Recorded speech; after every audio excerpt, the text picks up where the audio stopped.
She's my wife, not your bargain. Those 5 words shattered a tyrant's dreams in the dust of Wyoming, 1876.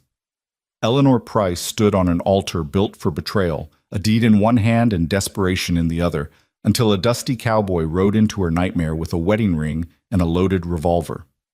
This is the story of a girl sold for soil, a man who refused to let evil win, and a love forged in gunfire and grit.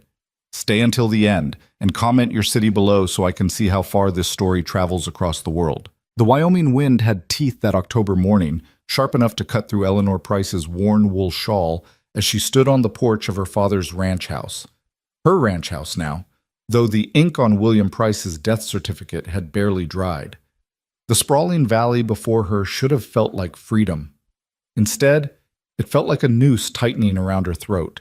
She was 20 years old, alone, and about to lose everything.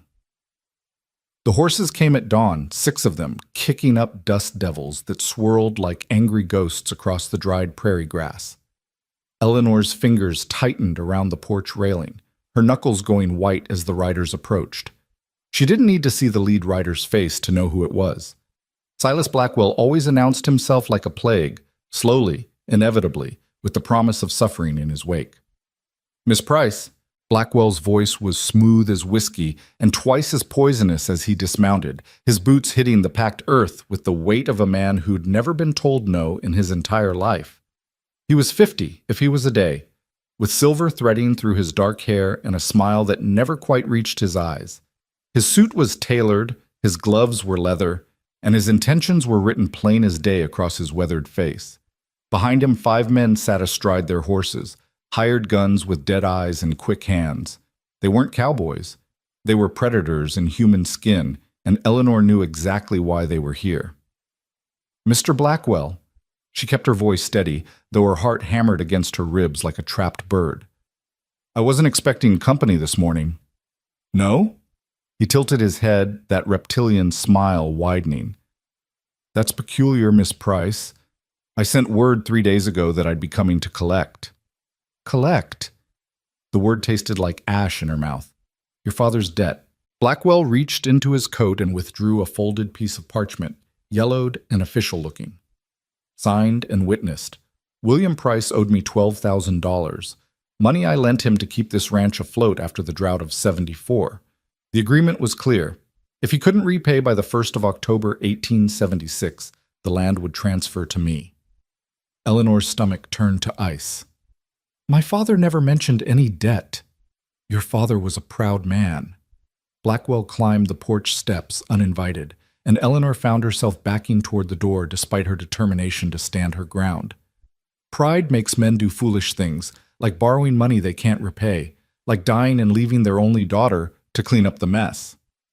The cruelty in his voice was casual, practiced. This was a man who'd crushed people before, who knew exactly how much pressure to apply before they broke. "I don't believe you." Eleanor's hand found the door handle behind her back. "My father kept meticulous records. There's no mention of any loan in his ledgers."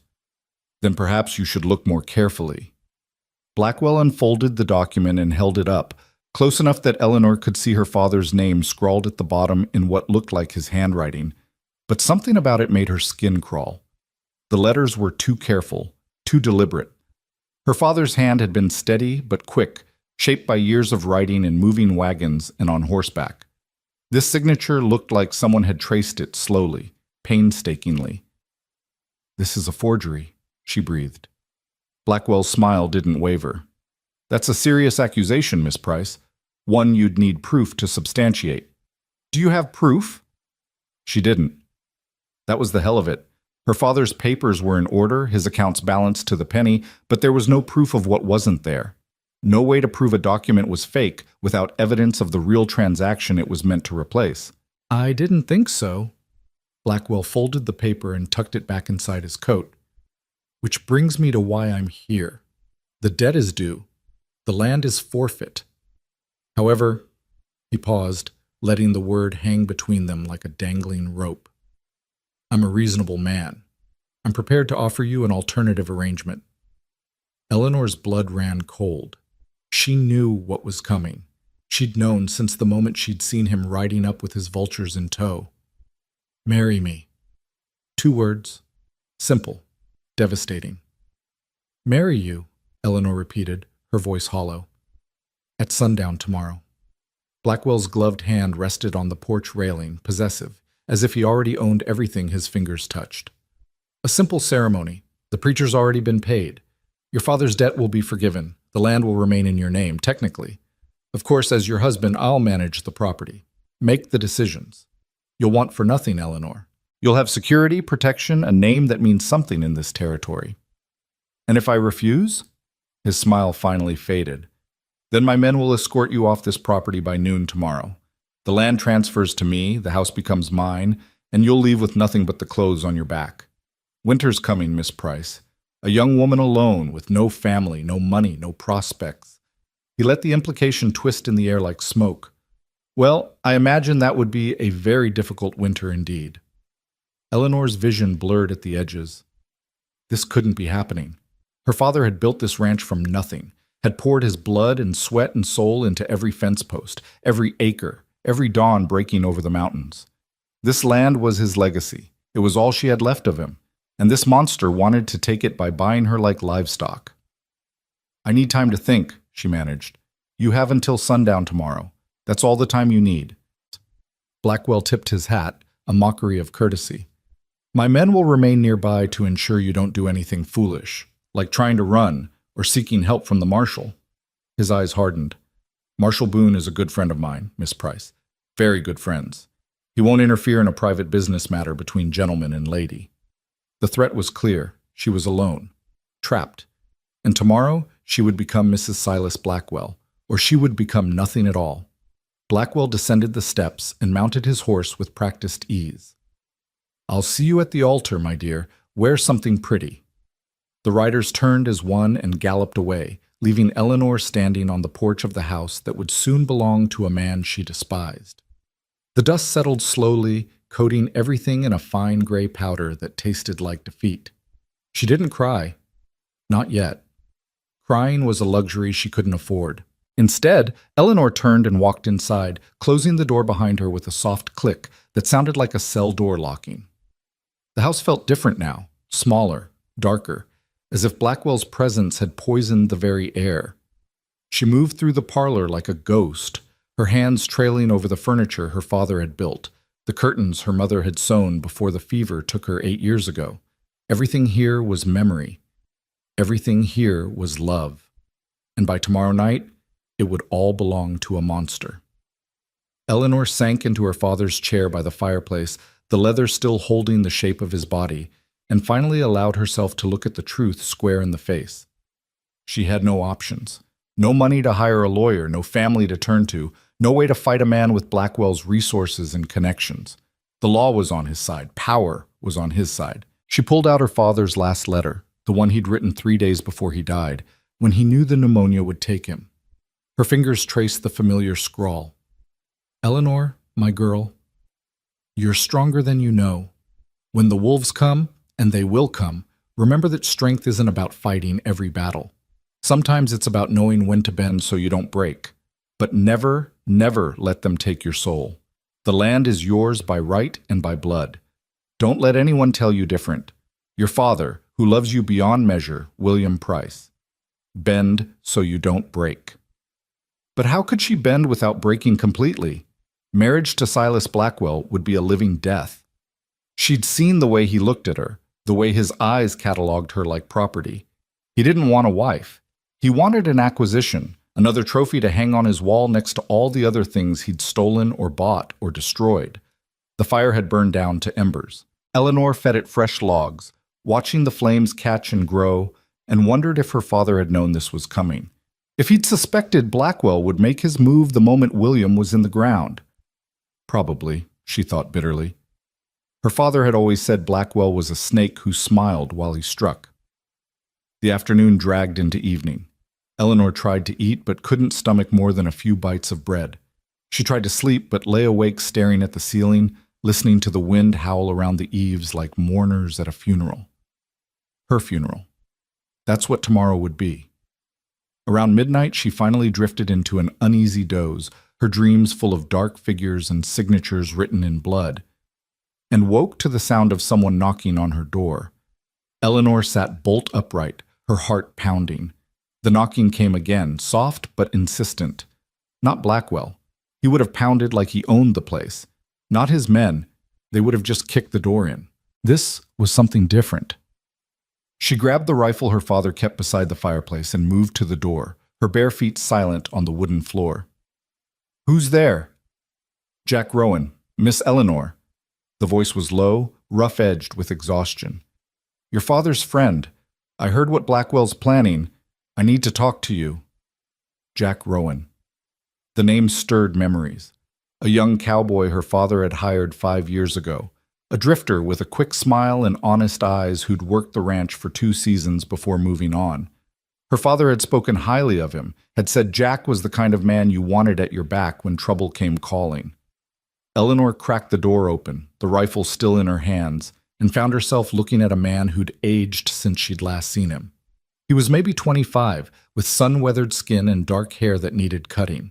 His clothes were dusty from hard riding, and there was a weariness in his eyes that spoke of too many miles and not enough rest. But when he looked at her, there was no predation in his gaze, just concern and determination. "I'm sorry to wake you," Jack said, his hands raised to show he was unarmed, or at least that he wasn't reaching for the revolver on his hip.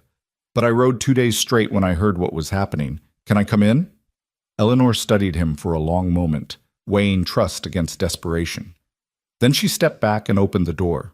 Jack entered, removing his hat and turning it in his hands, a nervous gesture that somehow made Eleanor trust him more. Men with bad intentions didn't fidget. "I was in Cheyenne when I heard," he said without preamble. "Ran into Hank Mercer at the saloon. He said William Price had died, and that Blackwell was circling your ranch like a buzzard. I got here as fast as I could." "Why?" Eleanor set the rifle aside, but kept it within reach. "You haven't been here in 3 years. Why come back now?" Jack's jaw tightened. "Because your father saved my life once, and because letting Blackwell do this to you would be a sin I couldn't live with." "Saved your life?" "Winter of '73. I got caught in a blizzard up in the high country, nearly froze to death. Your father found me half buried in snow, brought me back here, nursed me through the fever that followed. Didn't ask for anything in return, just said—" He paused, swallowing hard. "That's what decent people do, son. They help when they can." Eleanor remembered that winter, remembered the stranger in the guest room, remembered her father spending nights by his bedside, making sure he didn't slip away. "He never told me he saved your life," she said softly. "He wouldn't. That wasn't his way." Jack met her eyes. "But I owe him a debt I can never repay. And I owe you the truth. Blackwell's agreement is a forgery. Your father never borrowed that money." Hope flared in Eleanor's chest like a struck match. "How do you know?" "Because I was here in '74, during the drought. I saw your father's books. I helped him keep this place running when money was tight. He was too proud to borrow, said debt was a trap that crushed more men than drought ever did. He'd never have signed that paper." "But I can't prove that," Eleanor said, and the match guttered out just as quickly. "Blackwell has a document with my father's signature. Without proof, it's forged. Then we don't fight him on the forgery." Jack's voice was steady, certain. "We fight him on different ground." "What do you mean?" Jack took a breath, and Eleanor saw him brace himself like a man about to jump off a cliff. "Marry me instead." The words hung in the air between them, impossible and absurd. Eleanor actually laughed, a short, sharp sound with no humor in it. "Marry you? I don't even know you anymore, Jack. It's been 3 years." "I know." He held up a hand. "I know how it sounds, but hear me out. Blackwell wants the land. He's using marriage as a legal way to get it. But if you're already married to someone else, then his whole plan falls apart. The debt becomes mine to manage as your husband. He can't force you to the altar if you're already spoken for." Eleanor stared at him, her mind racing. It was insane. It was desperate. It might actually work, she breathed. "It will work," Jack corrected. "But only if we do it tonight, before he comes back tomorrow. We find a justice of the peace, get married legally, and when Blackwell shows up with his preacher, you show him the marriage certificate." "And you do this?" Eleanor searched his face for deception, for hidden motives. You'd bind yourself to a stranger just to stop Blackwell? You're not a stranger. You're William Price's daughter, and your father told me once that sometimes the right thing and the hard thing are the same thing. Jack's voice softened. I won't lie to you, Miss Eleanor. I'm not offering romance. I'm not even offering a real marriage. Just a legal one. On paper. To protect what's yours. And what do you get out of it? He smiled, sad and small. The chance to sleep at night knowing I didn't stand by while a good man's daughter got sold to a devil. Eleanor closed her eyes. Tomorrow, she would marry Silas Blackwell and lose everything that mattered. Or tonight, she could marry a virtual stranger and maybe, save her father's legacy. It wasn't a choice. It was a lifeline thrown to a drowning woman. All right, she whispered. Let's do it. Jack's shoulders sagged with relief. There's a justice of the peace in Silver Creek, Judge Abraham Potter. He's honest, doesn't ask questions, and he owes me a favor. We can be there and back before dawn. What about Blackwell's men? You said they're watching. They're watching the main road. We'll take the back trail through the canyon, the one your father showed me during that blizzard. It's rough going, but we'll make it. Eleanor looked around the parlor one last time, at her father's chair, her mother's curtains, the life she was about to gamble on a desperate plan, and a cowboy's promise. Give me 10 minutes to change, she said. She rushed to her bedroom and pulled on riding clothes, practical pants and a sturdy shirt, boots that could handle rough terrain. She tied her dark hair back and grabbed her father's old coat, the one that still smelled faintly of tobacco and saddle soap. When she emerged, Jack was waiting by the door, his face set with determination. You sure about this? He asked one final time. Eleanor thought of Blackwell's smile, thought of her father's letter, thought of the land that held every memory she had left of the people she loved. I'm sure. They slipped out the back door into the October night, moving quietly toward the barn. Jack had already saddled 2 horses, his own rangy Mustang and her father's old bay mare, steady and sure-footed. They mounted in silence and walked the horses slowly away from the house, not daring to break into a run until they were well clear of any watching eyes. The moon was a silver sliver in a sky crowded with stars. The trail Jack led her down was barely visible, winding through stands of pine and across rocky ground that would hide their tracks. Eleanor's heart pounded with every hoofbeat, certain that at any moment they'd hear shouts behind them, or gunfire, But nothing came. Just the wind and the night and the rhythm of the horses moving through darkness. They rode for 2 hours, mostly in silence. Eleanor found herself studying the man ahead of her, trying to reconcile her vague memories of a young ranch hand with this weathered cowboy who'd appeared like an answer to a prayer she hadn't known how to pray. Why'd you leave? She finally asked, her voice barely carrying over the sound of the horses. 3 years ago. You were here, and then you weren't. Jack didn't turn around, but she saw his shoulders tense. Your father told me to go. What? Why? Because He trailed off, then seemed to force himself to continue. I had feelings for you, Miss Eleanor. You were 17 and I was a drifter with nothing to offer, and your father saw the way I looked at you. He pulled me aside one night and said, Jack, you're a good man, but you're not ready to be the man my daughter needs. Go find yourself, make something of your life, and if you're meant to come back, you will. Eleanor's breath caught. I didn't know. You weren't supposed to. Your father was protecting you, and he was right. I wasn't ready then. I was just a kid playing cowboy, running from a past I didn't want to face. Jack glanced back at her, his eyes unreadable in the darkness. I've spent 3 years working ranches, saving money, trying to become someone worth something. Guess I'm about to find out if I succeeded.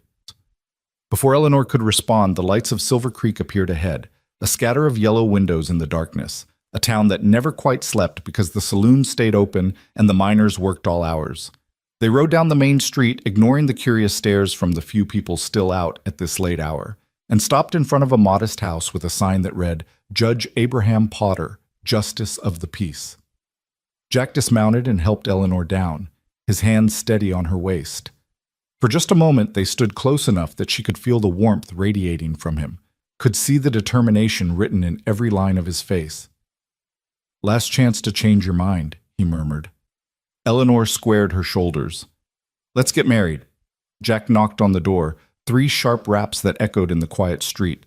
Footsteps sounded inside, and then the door opened to reveal a short, round man in a nightshirt and glasses, holding a candle that cast strange shadows across his face. Jack Rowan. Judge Potter squinted at them. Good Lord, boy, do you know what time it is? Late enough that I need your help, Judge. Jack removed his hat. This is Eleanor Price. Her father just died, and there's a man trying to force her into marriage tomorrow to steal her land. We need you to marry us tonight, legally and binding, so she's protected. The judge studied them both with sharp eyes that belied his sleepy appearance. That's a serious accusation, son. Forcing a woman into marriage. It's the truth, Eleanor said, finding her voice. His name is Silas Blackwell. He claims my father owed him money, but the debt is forged. He's given me until tomorrow sundown to marry him or lose everything. Potter's expression darkened. Silas Blackwell. I know the name. Know his reputation too, and it's not one that inspires confidence in his honor. He stepped back, opening the door wider. Come in. If we're going to do this, we're going to do it right. The inside of the judge's house was cluttered but comfortable, filled with books and papers and the smell of pipe tobacco. He led them to his study and began pulling out forms, his nightshirt flapping around his knees as he moved with surprising efficiency. I'll need witnesses, he said. Mrs. Potter, he called toward the stairs. Sarah, get down here. We've got a wedding to perform. A woman's voice floated down, thick with sleep. Abraham Potter, if this is another one of your jokes. No joke, dear. Legal matter, urgent. Footsteps on the stairs, and then a woman appeared, gray-haired and formidable in her dressing gown, with eyes that immediately assessed Eleanor and Jack with the precision of a schoolteacher facing new students. Well, she said after a moment, you look like you're either running from something or running toward something. Which is it? Both, Eleanor said honestly. Mrs. Potter smiled. Good answer. Abraham, get your Bible. If we're doing this, we're doing it properly. The next 15 minutes passed in a blur. The judge threw on a coat over his nightshirt.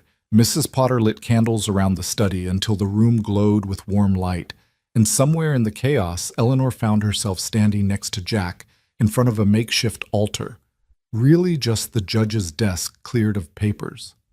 Judge Potter opened an worn leather Bible and looked at them both seriously. Marriage is a sacred bond, not to be entered into lightly. I understand the circumstances that bring you here tonight are unusual, but once I pronounce you husband and wife, it's legal and binding in the eyes of God and the Wyoming Territory. Do you both understand? Yes, sir, Jack said. I do, Eleanor whispered. Then let's begin. Potter adjusted his glasses. Do you, Jack Rowan, take this woman, Eleanor Price, to be your lawfully wedded wife, to have and to hold, from this day forward, for better or worse, for richer or poorer, in sickness and in health, as long as you both shall live? Jack turned to face Eleanor fully, and in the candlelight, his eyes were steady and honest. I do. And I make this vow. I'll protect what's yours with everything I have. I'll stand between you and anyone who tries to take what you've earned. I'll honor your father's memory and the land he built. That's my promise, Eleanor Price. Eleanor's throat tightened with unexpected emotion. This wasn't the wedding she'd imagined as a girl. No white dress, no church full of family, no romance or passion. Just a desperate bargain made in the middle of the night. But somehow, Jack's words meant more than any flowery speech could have. And do you, Eleanor Price, take this man, Jack Rowan, to be your lawfully wedded husband? Judge Potter continued. To have and to hold, from this day forward, for better or worse, for richer or poorer, in sickness and in health, as long as you both shall live? Eleanor took a shaky breath. I do. And I promise. Her voice cracked, and she had to start again. I promise to trust you with my father's legacy, to stand with you against whatever comes, and to never forget that you chose to help when you didn't have to. Then by the power vested in me by the Wyoming Territory, Potter said solemnly, I now pronounce you husband and wife. Jack, you may kiss your bride. Jack blinked, clearly not having anticipated this part.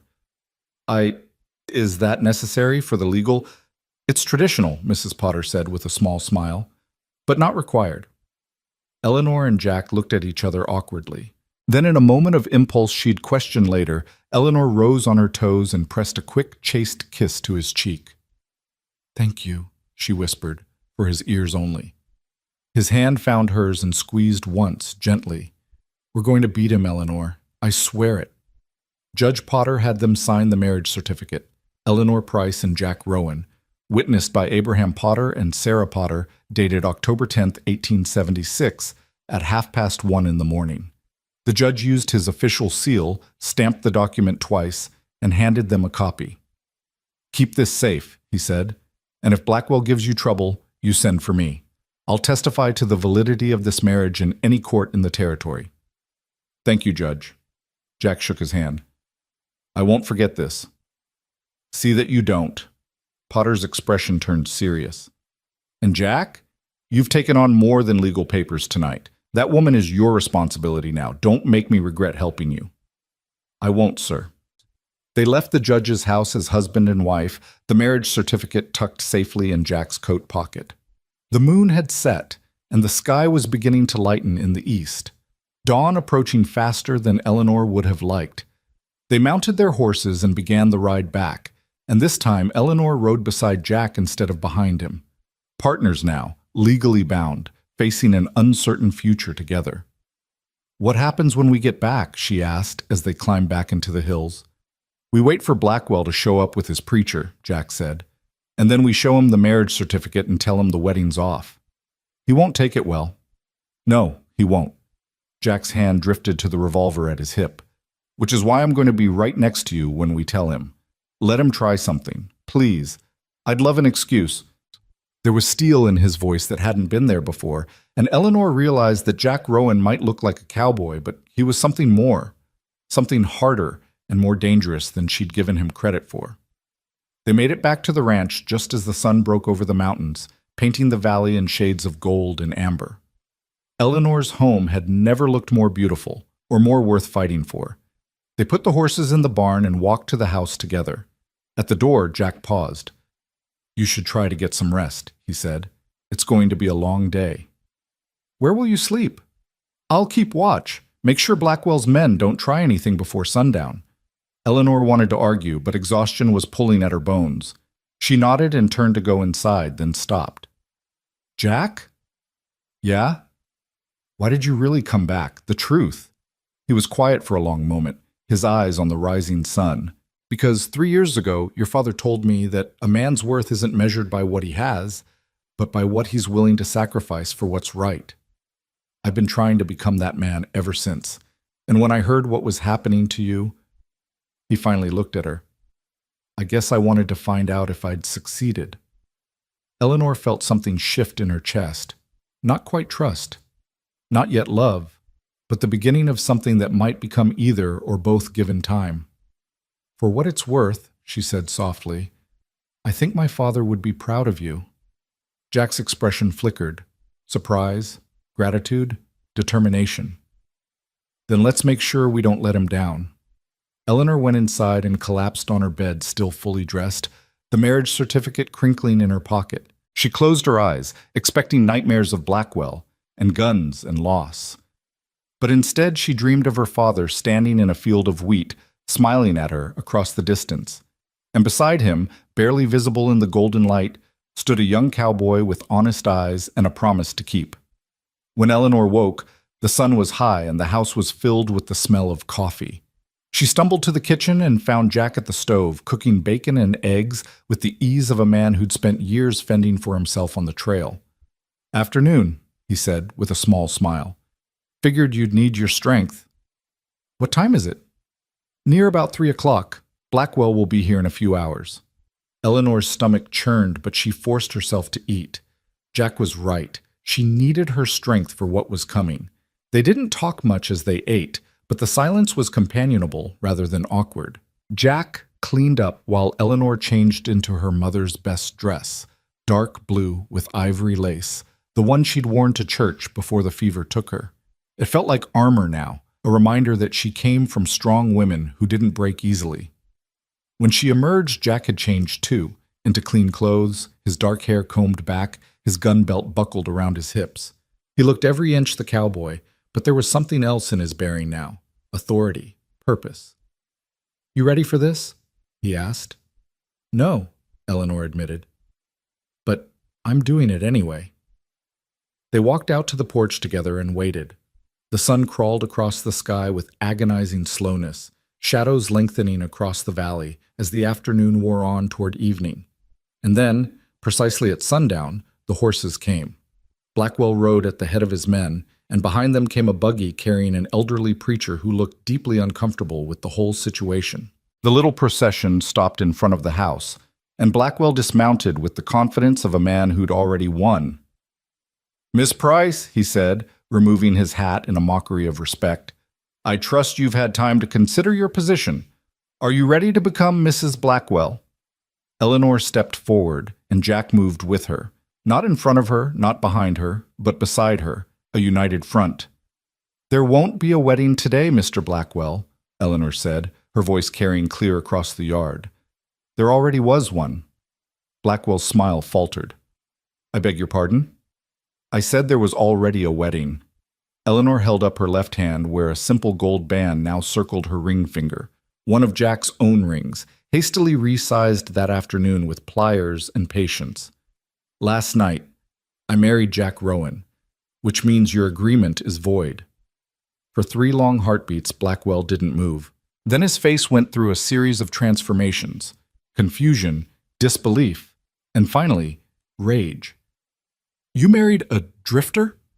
His voice cracked like a whip. "A nobody? A man with nothing to his name?" "I married a good man," Eleanor corrected. "One who doesn't need to forge documents and threaten women to get what he wants." Jack's voice cut through the tension like a blade. "She's my wife, not your bargain." And that's when Silas Blackwell's careful facade finally shattered completely. The color drained from Silas Blackwell's face, then flooded back in a dark crimson that spread from his collar to his hairline. His hands, still holding his hat, began to tremble. Not with fear, but with a rage so profound it seemed to radiate from him like heat from a forge. "You," he said, his voice low and deadly, "have made the greatest mistake of your short, insignificant life." Jack didn't flinch. He stood his ground, one hand resting casually near his revolver, his body angled slightly in front of Eleanor in a way that managed to be both protective and respectful of her autonomy. "The only mistake here is yours, Blackwell. You came onto this property with lies and threats, and you're leaving with nothing." "Nothing?" Blackwell's laugh was brittle as breaking glass. "You think a hastily scribbled marriage license changes anything? I own the debt. The land is mine." "The land," Eleanor said, her voice steady despite the fear coiling in her gut, "belongs to me. And any debts my father allegedly owed died with him, unless you can prove they existed in the first place." "I have proof." Blackwell reached into his coat and yanked out the folded document, shoving it toward them. "Right here, signed and witnessed." "By who?" Jack interrupted. "Show me the witness signatures." Blackwell's hand froze. His eyes darted to the paper, and Eleanor saw the moment he realized his mistake. There were no witness signatures. He'd been so confident that a terrified young woman would simply fold under pressure that he hadn't bothered to make the forgery complete. "The witnesses," Blackwell said slowly, "are respectable men who can testify. Then bring them forward." Jack's voice was calm, almost conversational, but there was steel underneath. "Right now, let's hear them swear under oath that they watched William Price sign that paper." The silence that followed was deafening. Blackwell's men shifted in their saddles, exchanging glances. The preacher in the buggy looked like he wanted to be anywhere else in the world, and Blackwell himself stood there, his face contorting as he realized the trap closing around him. "You planned this," he hissed, pointing a shaking finger at Eleanor. "You and this vagrant conspired to what?" Eleanor took a step forward, and she felt Jack tense beside her, ready to intervene if Blackwell made any sudden moves. "To protect what's legally mine? To refuse an unwanted marriage? To question a suspicious debt that appears nowhere in my father's meticulously kept records?" She raised her chin. "If that's conspiracy, Mr. Blackwell, then I'm guilty as charged." Blackwell's jaw worked soundlessly for a moment. Then he turned to his men. Thompson, ride to town and fetch Marshal Everett. I want this fraud investigated immediately. One of the hired guns, a lean man with a scarred face, hesitated. Boss, the marshal's in Laramie. Won't be back for 3 days. Then fetch the deputy? Deputy's with him. Eleanor watched Blackwell's composure crumble in real time. He was a man accustomed to having systems in place, people he could call on, power he could leverage. But out here, miles from town with the sun sinking below the horizon, he was just a man, and she was standing on her own land with a husband beside her and the law, the real law, on her side. This isn't over, Blackwell said, his voice dropping to a whisper that was somehow more frightening than his rage. You think a piece of paper protects you? You think this boy can stand against me? He looked at Jack with undisguised contempt. I've destroyed better men than you, Rowan. I've buried ranchers and cattlemen and anyone else who stood in my way. You're nobody. Nothing. And when I'm done with you, there won't be enough left to bury. Then you'd better bring more men, Jack said quietly. Because these 5 won't be enough. The hired guns stiffened. One of them, a heavy-set man with cold eyes, let his hand drift toward his gun. You got a lot of mouth for someone who's outnumbered. 6 against 2 ain't outnumbered, Jack replied, his tone almost friendly. It's a massacre waiting to happen. Question is, which of you wants to be the first to die? Because I guarantee you, Blackwell's not worth it. Whatever he's paying you, it ain't enough to stop a bullet. The tension ratcheted up another impossible notch. Eleanor's heart hammered against her ribs as she watched the scene unfold like a powder keg waiting for a spark. The hired guns were sizing Jack up, calculating odds, and she could see the moment they registered something in his stance, his stillness, his absolute lack of fear, something that made them reconsider. Stand down, Blackwell snapped at his men, though his eyes never left Jack's face. We're leaving, but this conversation is far from over, Mrs. Rowan. He spat her new name like a curse. You've bought yourself a few days at most, and when reality comes crashing down, when you realize that playing house with a drifter won't save you from what's coming, I'll be waiting, and I won't be offering marriage next time. He jammed his hat back on his head and mounted his horse in one violent motion. His men followed suit, and within moments, the entire group was thundering away from the ranch, leaving a cloud of dust and unspoken threats hanging in the air. The preacher, forgotten in his buggy, cleared his throat nervously. Should I still send you my bill for services, Mr. Blackwell, or... Go! Blackwell roared without turning around, and the preacher snapped his reins, his buggy rattling away after the departing riders. Eleanor and Jack stood on the porch, watching until the last rider disappeared over the ridge. Only then did Eleanor allow herself to breathe, really breathe, for the first time since Blackwell had arrived. That, she said shakily, could have gone worse. Could have gone better, too. Jack's hand finally left his gun, but his body remained taut with tension. He meant what he said, Eleanor. This isn't over. I know. She turned to look at him, this man who was now her husband in the eyes of the law, this stranger who'd put himself between her and danger without hesitation. What you said to his men, about 6 against 2 being a massacre, were you bluffing? Jack met her eyes, and for the first time she saw something dark and haunted in his gaze. No, I wasn't. Who are you really? You're not just a cowboy. He was quiet for a long moment, his jaw working as if deciding how much truth to share. Then he sighed and leaned against the porch railing, suddenly looking much older than his years. During the war, he said slowly, I rode with Quantrill's raiders for about 6 months. I was 16, didn't know any better. Thought I was fighting for something that mattered. By the time I realized what we really were, bandits and murderers with a Confederate flag for cover, I'd already done things I can't take back. He stared out at the darkening valley. After Quantrill was killed, I drifted. Worked ranches, kept my head down, tried to become someone different. Your father was the first person who looked at me and saw something worth saving. Eleanor absorbed this confession, feeling the weight of it. Does that mean you're fast? Yeah. Jack's voice was flat, matter-of-fact. Faster than anyone Blackwell's likely to hire. But speed doesn't mean I want to kill anyone, Eleanor. I left that life behind. I'm trying to stay behind. But you'd do it, she said softly. If it came to that, to protect the ranch. To protect you. He looked at her then, and the intensity in his eyes made her breath catch. That's what I promised. In front of Judge Potter. In front of God. I meant every word. Blackwell comes back with violence. I'll meet it. But I'm praying to whatever's listening that it doesn't come to that. Eleanor reached out and placed her hand over his where it rested on the railing. His skin was warm, calloused from years of hard work, and she felt him tense at the contact before slowly relaxing. Thank you, she said, for everything. For coming back, for marrying me. For standing with me against him. Jack turned his hand over, palm up, and carefully folded his fingers around hers. We're in this together now. For better or worse, remember? For better or worse, she echoed. They stood there as the stars began to appear, two people bound by necessity and desperation, holding hands on a porch, while somewhere in the darkness, their enemy plotted revenge. That night, Eleanor insisted Jack sleep in the guest room rather than keep watch outside. You're exhausted, she argued when he protested. And if Blackwell's smart, he'll wait before making his next move. He needs time to plan, to figure out how to counter what we've done. We have at least tonight. Reluctantly, Jack agreed.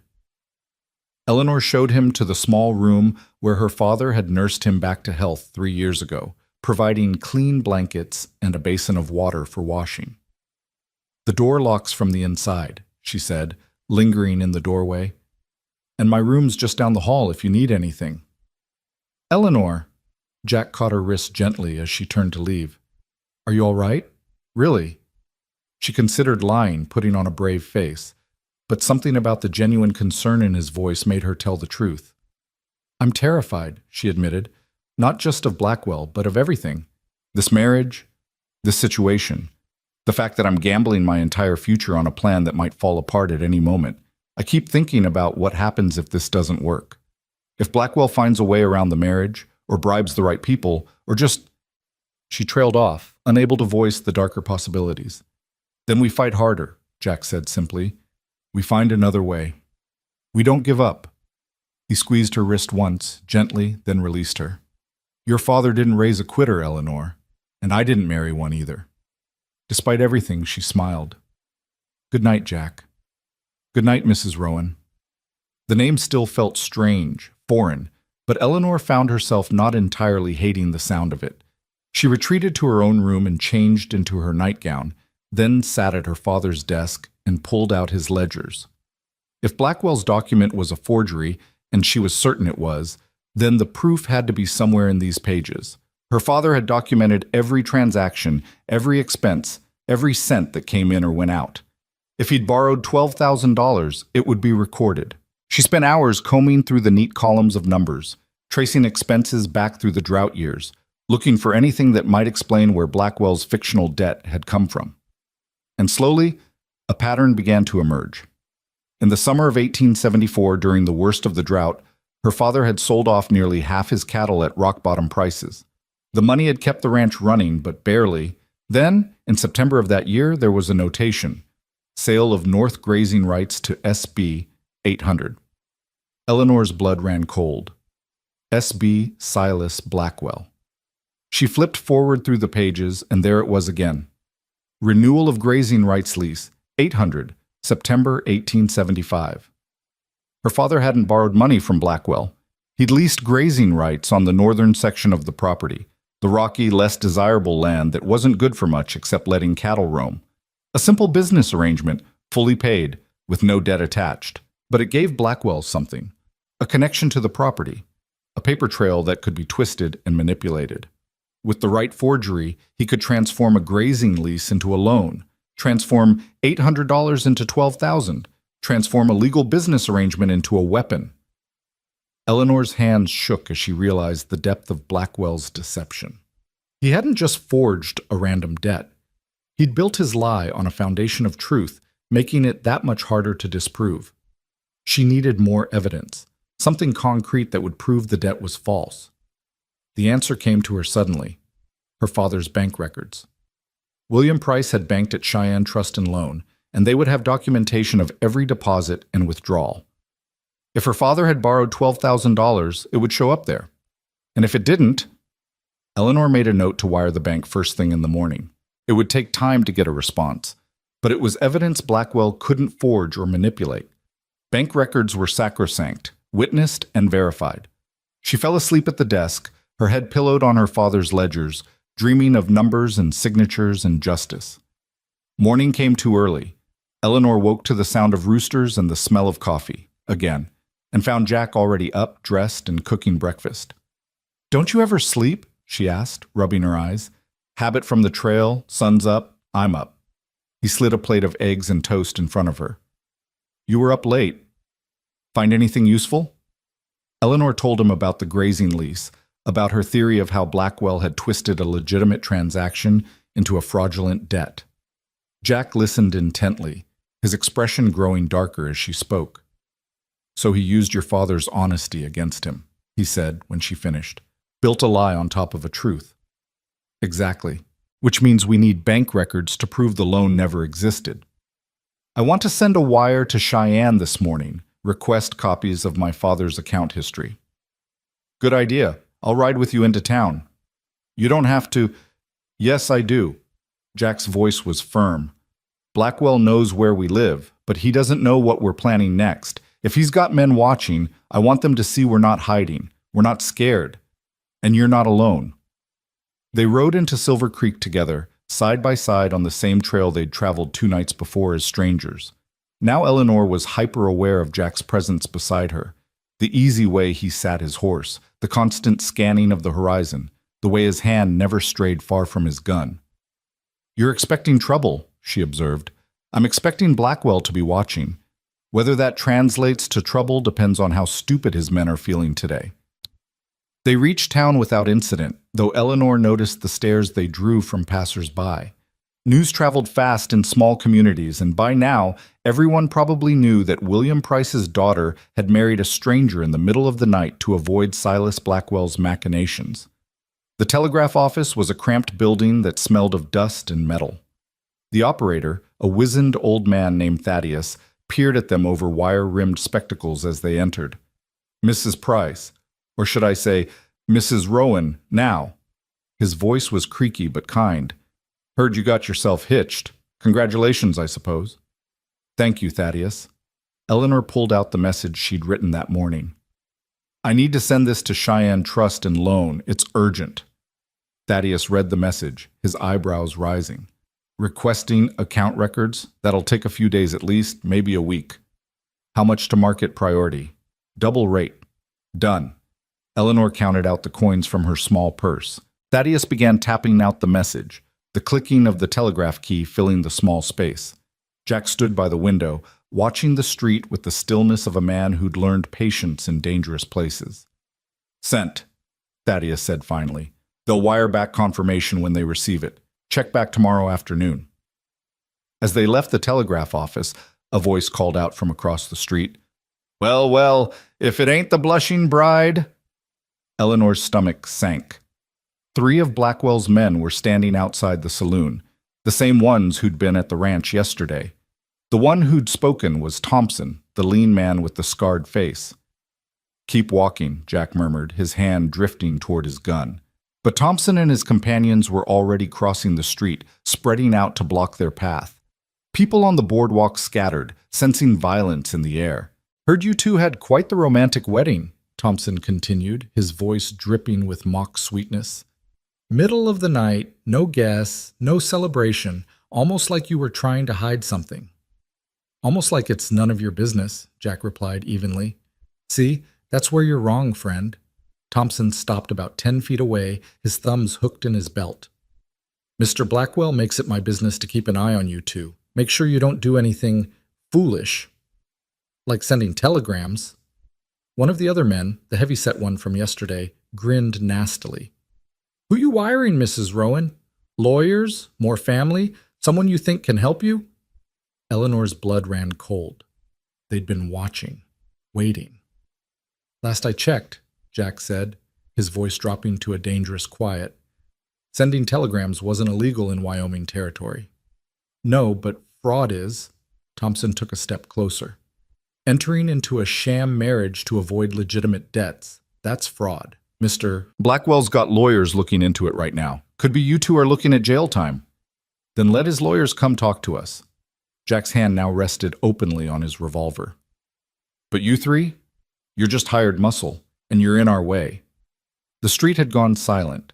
Shopkeepers stood in doorways, watching. A woman herded her children inside the general store. Everyone knew what was about to happen, or thought they did. Thompson's smile widened. You really think you're fast enough to take all three of us, boy? I think, Jack said calmly, that I don't need to be fast enough to take all three. I just need to be fast enough to kill you first. And I am. So the question becomes, is Blackwell paying you enough to die for him? The certainty in Jack's voice was absolute. This wasn't bravado or bluffing. It was a simple statement of fact, delivered with the cold precision of a man who'd killed before and would do it again if necessary. Thompson's smile faltered. Eleanor saw the calculation in his eyes, the weighing of money against mortality, pride against survival. This ain't over, Thompson finally said, taking a step back. Never thought it was. Jack's hand remained on his gun. But it's over for today. Now move. For a long, tense moment, no one breathed. Then Thompson jerked his head at his companions, and the three men stepped aside, letting Eleanor and Jack pass. They walked to their horses in silence, mounted up, and rode out of town at a measured pace, not running, not hurrying, but not dawdling either. Only when they were a mile outside of Silver Creek did Eleanor finally speak. They were waiting for us, watching the telegraph office. Yeah, Jack's jaw was tight. Which means Blackwell's got eyes everywhere. We need to be more careful. More careful? Eleanor's voice rose with stress and frustration. Jack, we can't even send a telegram without being threatened. What are we supposed to do? We keep going, keep fighting. He glanced at her and his expression softened slightly. I know it's hard, Eleanor. I know you're scared. But we can't give up now. That's what he wants, to make you feel helpless, isolated, like there's no way out except surrender. Maybe there isn't, she whispered. Jack pulled his horse to a stop and reached out, catching her reins. Listen to me. Your father fought droughts, disease, financial ruin, and every other damn thing this territory could throw at him. And he survived. That strength is in you, Eleanor. I've seen it. The way you stood up to Blackwell yesterday, the way you're fighting for what's yours, that's your father's legacy. Don't let Blackwell take that from you too. Eleanor felt tears prickling at her eyes and angrily wiped them away. I'm trying, Jack. God knows I'm trying. I know you are. His voice gentled.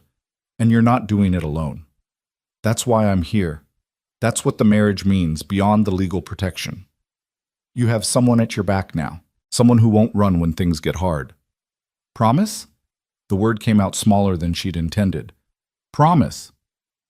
They rode the rest of the way home in thoughtful silence. When they reached the ranch, Jack insisted on checking the property, the barn, the outbuildings, the perimeter fence, looking for signs of tampering or surveillance. Blackwell might try to sabotage something, he explained. Make it look like an accident. Fire in the barn, spooked cattle, poisoned water. We need to stay vigilant. Eleanor helped him search, and they found nothing suspicious, but the very act of looking made her realize how vulnerable they were. Two people against a wealthy man with unlimited resources and no scruples. That evening, as they sat on the porch watching the sun set over the mountains, Jack finally asked the question she'd been dreading. What happens if the bank records aren't enough?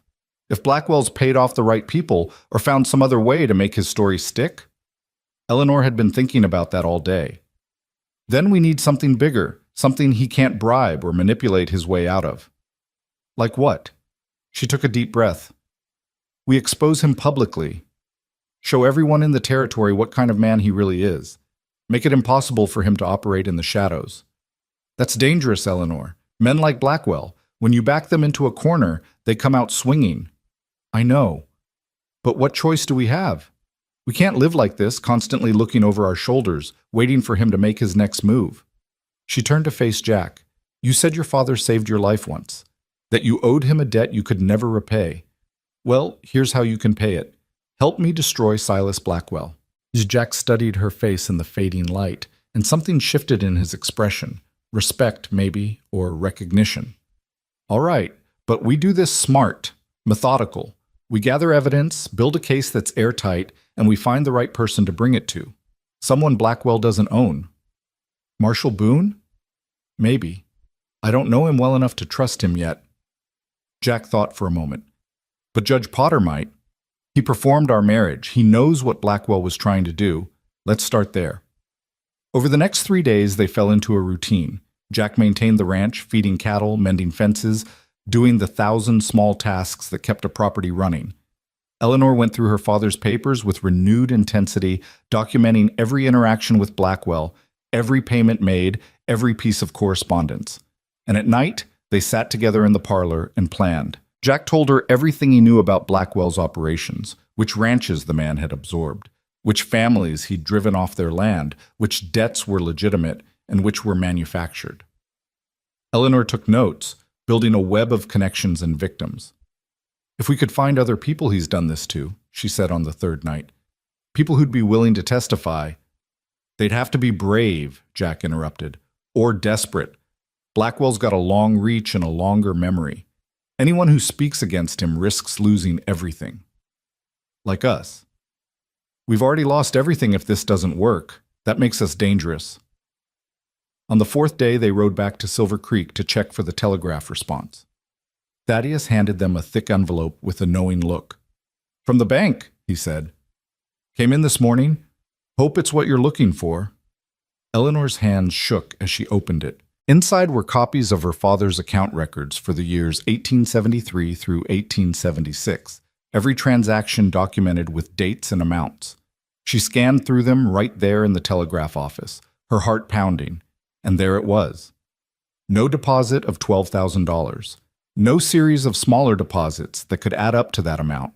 No withdrawals indicating loan payments. Nothing. The record showed exactly what her father's ledgers had shown. A man managing his finances carefully, living within his means, selling assets when necessary, but never borrowing money. It's not here, she breathed. Jack, the debt doesn't exist. This proves it. Jack read over her shoulder, then carefully folded the papers and tucked them inside his coat. This is good, Eleanor. Real good. But we need to get these to someone official before Blackwell finds out we have them. They left the telegraph office and headed for the sheriff's office 2 blocks away.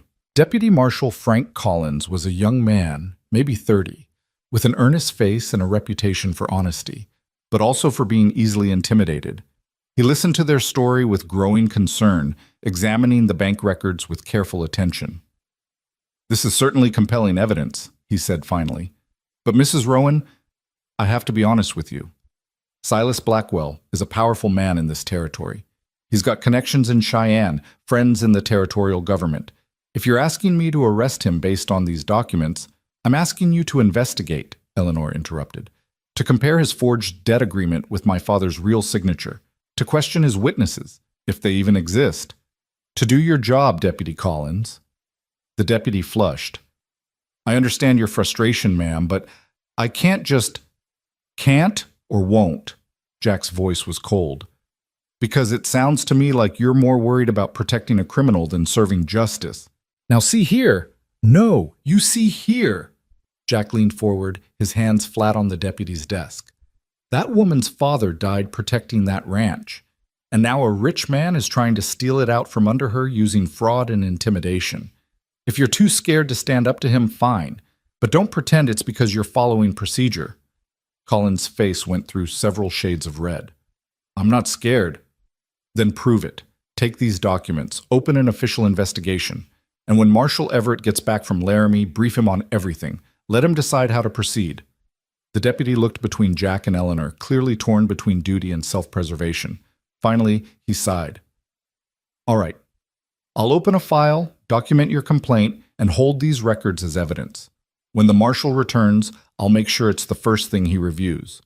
He pulled out a form and began writing. But Mrs. Rowan, Mr. Rowan, you need to understand that this could take time. Investigations don't happen overnight. How much time? Eleanor asked. Weeks. Maybe months. We don't have months, Jack said flatly. Blackwell's already got his men watching us, threatening us. How long before threats turn into action? I can't speculate on...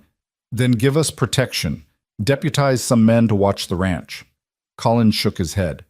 I don't have the authority or the manpower for that.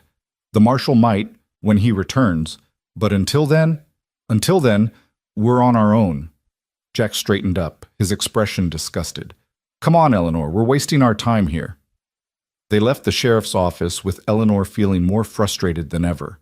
They had evidence, they had proof. But without someone willing to act on it, the bank records were just paper. What now? She asked as they mounted their horses. Now we go see Judge Potter. If Collins won't help, maybe the judge knows someone who will. They rode to the judge's house and found him in his study, poring over law books. Sarah Potter served them tea while Eleanor explained everything. The bank records, the deputy's reluctance, their desperate need for someone to take action before Blackwell did. Judge Potter listened gravely, occasionally asking clarifying questions. When Eleanor finished, he removed his glasses and rubbed his eyes. This is a difficult situation, he said finally. You're right that the evidence is compelling, but you're also right that Blackwell has significant influence. Taking him on requires someone with the authority and the courage to withstand the pressure he'll bring to bear. Do you know anyone like that? Jack asked. The judge was quiet for a long moment. Then he stood and went to his bookshelf, pulling down a small wooden box. Inside were letters, neatly organized. There's a territorial judge in Cheyenne, Potter said, named Marcus Whitmore. We served together as circuit judges 15 years ago. He's tough, fair, and most importantly, he can't be bought. If anyone can help you, it's him. Will he listen to us? Eleanor asked. He'll listen to me. Potter selected a piece of stationery and began writing. I'll send him a letter tonight, explaining the situation and vouching for your character. It'll take about a week for my letter to reach him and for him to respond. But if he agrees to review your case, he has the authority to issue warrants, conduct investigations, and prosecute crimes across the entire territory. Eleanor felt hope flicker in her chest. Thank you, Judge Potter. Don't thank me yet. A week is a long time when you've got a man like Blackwell as an enemy. He handed the sealed letter to Jack. Take this to the post office. Send it express. And in the meantime, he paused. Watch your backs, both of you. They left the judge's house as the afternoon sun began its descent toward the horizon, and Eleanor noticed something that made her blood run cold. Across the street, partially hidden in the shadow of the livery stable, stood Thompson and one of his companions. Watching. Waiting. They followed us, she whispered to Jack. I know. They've been there since we left the sheriff's office. Jack's voice was calm, but his hand rested on his gun. Don't look at them directly. Just get on your horse and ride natural. Let them think we don't know they're there. They mounted up and began the ride home. Eleanor resisted the urge to look back to see if they were being followed, but she could feel eyes on her back like a physical weight. Jack, she said quietly as they left town behind, what happens when they report to Blackwell that we went to the judge, that we're trying to bring in outside help? Then Blackwell accelerates his timeline. Jack scanned the hills around them, looking for signs of ambush. He'll make his move sooner rather than later. We need to be ready. Ready for what? Eleanor sat down on the porch steps, wrapping her shawl tighter against the chill. Tell me something true, Jack. Something about you that has nothing to do with all this. He glanced at her, surprised. Why? Because I'm tired of being scared. And because if something happens tomorrow, if things go bad, I want to know the man I married, even if it was only supposed to be on paper. Jack was quiet for so long she thought he wouldn't answer. Then he spoke, his voice soft in the darkness. I had a sister once, Rebecca. She was 8 years younger than me, followed me everywhere like a shadow. When I rode off to war, when I was stupid enough to join Quantrill, she cried for 3 days straight, begged me not to go. He paused, his hands tightening around the rifle. I promised her I'd come back, promised I'd stay safe and stay good. And then I broke that promise in every way possible. What happened to her? Typhoid, 1866, she was 13. I got the letter 2 months after she died. Hadn't seen her in 4 years. His voice cracked slightly. I told myself it was better that way, that she didn't have to know what I'd become. But the truth is, I was just a coward. too ashamed to face her. Eleanor's heart ached for him. You were a boy when you went to war. You didn't know. I knew enough. I knew right from wrong. I just chose wrong because it was easier, because everyone around me was choosing it too. He finally looked at her. That's why I came back when I heard about Blackwell, because I'm done choosing easy. I'm done being the person Rebecca would have been ashamed of. I think, Eleanor said softly, she would have been proud of who you're becoming. Maybe. I hope so. He smiled, sad and small. What about you? Tell me something true about Eleanor Price.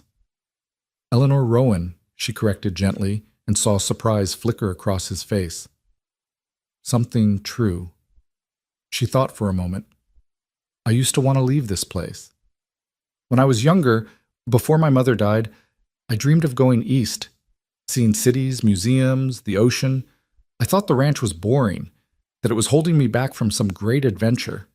She laughed softly. And now it's the only thing in the world that matters to me. Funny how that works. It's not funny. It's love. You just didn't recognize it until someone tried to take it away. They sat together in companionable silence, drinking coffee and watching the stars wheel overhead. And when dawn finally came, painting the sky in shades of rose and gold, Eleanor realized that whatever happened next, she wouldn't face it alone. She had a partner now, a husband. Not in the way she'd imagined marriage would be, but in a way that was perhaps more valuable. Born of necessity, forged in crisis, and strengthened by shared purpose. The sun rose over the mountains, and with it came the sound of horses. Not Blackwell this time, someone else. Jack stood quickly, rifle raised, and Eleanor scrambled to her feet beside him as 3 riders appeared on the road, and at their head, wearing a marshal's star and a grim expression, rode Marshal Boone Everett himself. Marshal Boone Everett was a man carved from granite and hard experience, 60 if he was a day, with steel gray hair and eyes that had seen every kind of human wickedness the frontier could produce. He sat his horse like he'd been born in the saddle, and when he dismounted in Eleanor's yard, his boots hit the ground with the weight of authority. Jack didn't lower his rifle. Marshal, didn't expect to see you back from Laramie for another few days. Got word there was trouble brewing out here. Decided to cut my trip short. Everett's gaze moved between Jack and Eleanor, assessing, calculating. Mind if I come up? Got some questions that need answering. Eleanor stepped forward before Jack could respond. Of course, Marshal. We've been hoping to speak with you. Have you now? Everett climbed the porch steps and his 2 deputies remained mounted, watching the horizon with the vigilance of men who expected trouble. That's interesting, seeing as how Deputy Collins filed a report yesterday claiming you 2 are engaged in marriage fraud to avoid legitimate debts. Eleanor's stomach dropped. That's not... Collins said he'd open an investigation into Blackwell's forgery, not accuse us of... Collins says a lot of things. Everett's voice was dry as desert dust. Most of them are what Silas Blackwell pays him to say, which is why I'm here instead of him. He gestured to the door. Can we talk inside? I've been riding since midnight and could use some coffee. They settled in the parlor, and Eleanor made fresh coffee with shaking hands while Jack and the marshal engaged in the careful dance of 2 armed men sizing each other up. Everett's deputies stayed outside, keeping watch, which Eleanor found both reassuring and terrifying. So, Everett said once he had a cup in his hands, why don't you tell me your version of events? Start from the beginning, and don't leave anything out. Eleanor and Jack took turns recounting everything. William Price's death, Blackwell's appearance with the forged debt, the forced marriage proposal, their midnight wedding, the confrontation on the porch. Jack explained about the grazing lease being twisted into a loan, and Eleanor showed the marshal the bank records proving no such debt existed. Everett listened without interruption, his weathered face revealing nothing. When they finished, he set down his coffee cup with deliberate care. That's quite a story, he said finally. It's the truth, Eleanor insisted. I believe you. Everett's words hung in the air like a gift. I've known Silas Blackwell for 20 years, known what he is, what he does. He's got half the territorial government in his pocket and the other half too scared to cross him. But here's the problem. Knowing he's a snake and proving it in a court of law are 2 very different things. We have proof. Jack pulled out the bank records. These show William Price never borrowed any money, and Blackwell's got a signed document saying he did. Without the original to compare signatures, without witnesses to testify one way or the other, it comes down to his word against a dead man's reputation. Everett's expression was grim. I'm not saying it's right. I'm saying it's how the system works when you're fighting someone with Blackwell's resources. So what are you saying? Eleanor's voice rose with frustration. That we should just give up? Let him steal my father's ranch?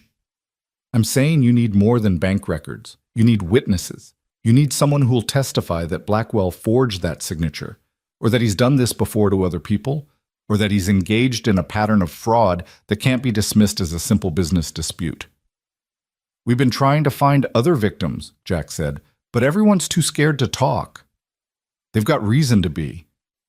Everett stood and walked to the window, looking out at the valley.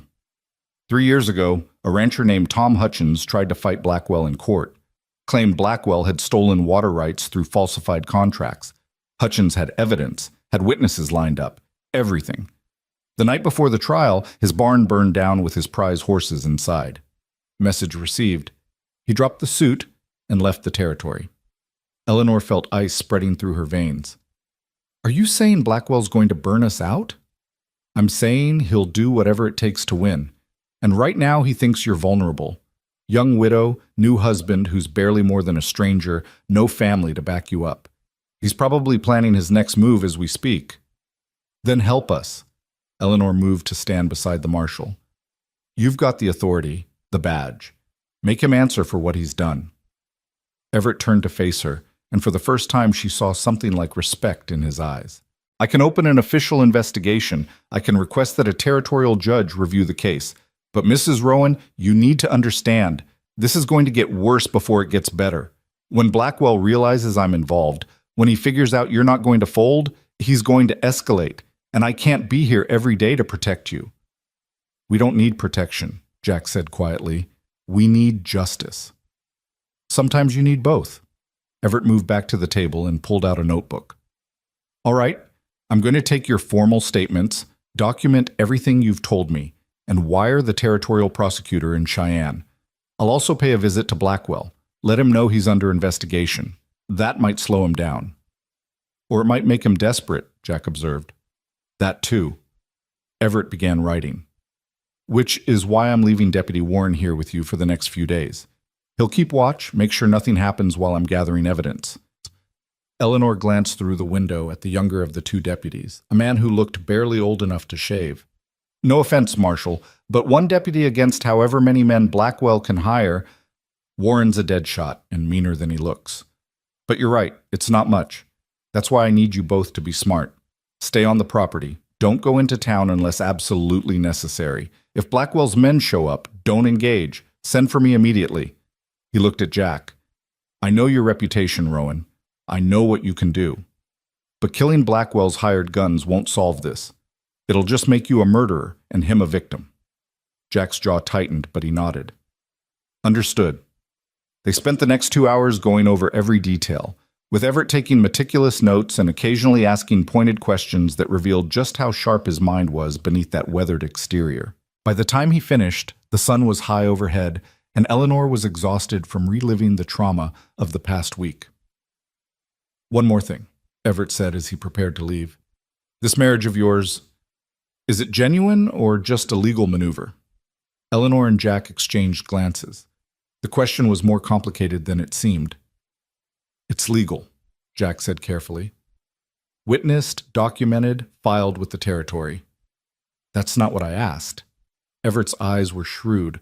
Blackwell's lawyers are going to argue this is a sham marriage, entered into fraudulently to circumvent a legitimate debt. If a judge agrees, the marriage could be annulled and the debt reinstated. That's ridiculous, Eleanor protested. We're married. We live together. What more do they need? Consummation, for one thing. Everett's blunt words made Eleanor's face flame with embarrassment. Evidence that you're genuinely building a life together, not just playing house for legal purposes. I'm not trying to pry into your personal business, but you need to understand, everything about your relationship is going to be scrutinized. We understand, Jack said, his voice tight. After Everett and his second deputy rode off, Deputy Warren established himself on the porch, with a rifle and a tobacco pipe, looking every bit as young and untested as Eleanor had feared. Jack pulled her inside the house, his expression troubled. "He's right," Jack said without preamble, "about the marriage. If Blackwell can prove it's just a legal fiction, he can get it annulled." "But we are married," Eleanor said, though even to her own ears it sounded defensive. "We took vows. We signed documents. We've been sleeping in separate rooms. We barely know each other. Any decent lawyer could argue we're just two strangers sharing a house." Jack ran a hand through his hair, frustrated. "I don't know how to fix that without making this something it's not supposed to be." Eleanor understood what he wasn't saying. They'd agreed this was a marriage of convenience, a legal shield, and nothing more. But if they wanted that shield to hold, they needed to make it look real, feel real. "So we make it real," she said, the words coming out before she could second-guess them. Jack stared at her. "Eleanor, not like that." Her face was still hot, but she forced herself to continue. "But we stop pretending this is temporary. We stop acting like strangers. We become actual partners, not just legal ones." "What does that mean, practically speaking?" Eleanor thought about it. "It means you move your things into the main bedroom. It means we eat meals together, work the ranch together, present ourselves to the world as an actual married couple. It means—" She trailed off, uncertain how to articulate the rest. "It means we give this a real chance," Jack finished softly. "Not just for legal reasons, but because maybe it could actually become something genuine." The air between them felt charged, heavy with possibilities neither of them had allowed themselves to consider until this moment. Eleanor found herself studying Jack's face as if seeing him for the first time.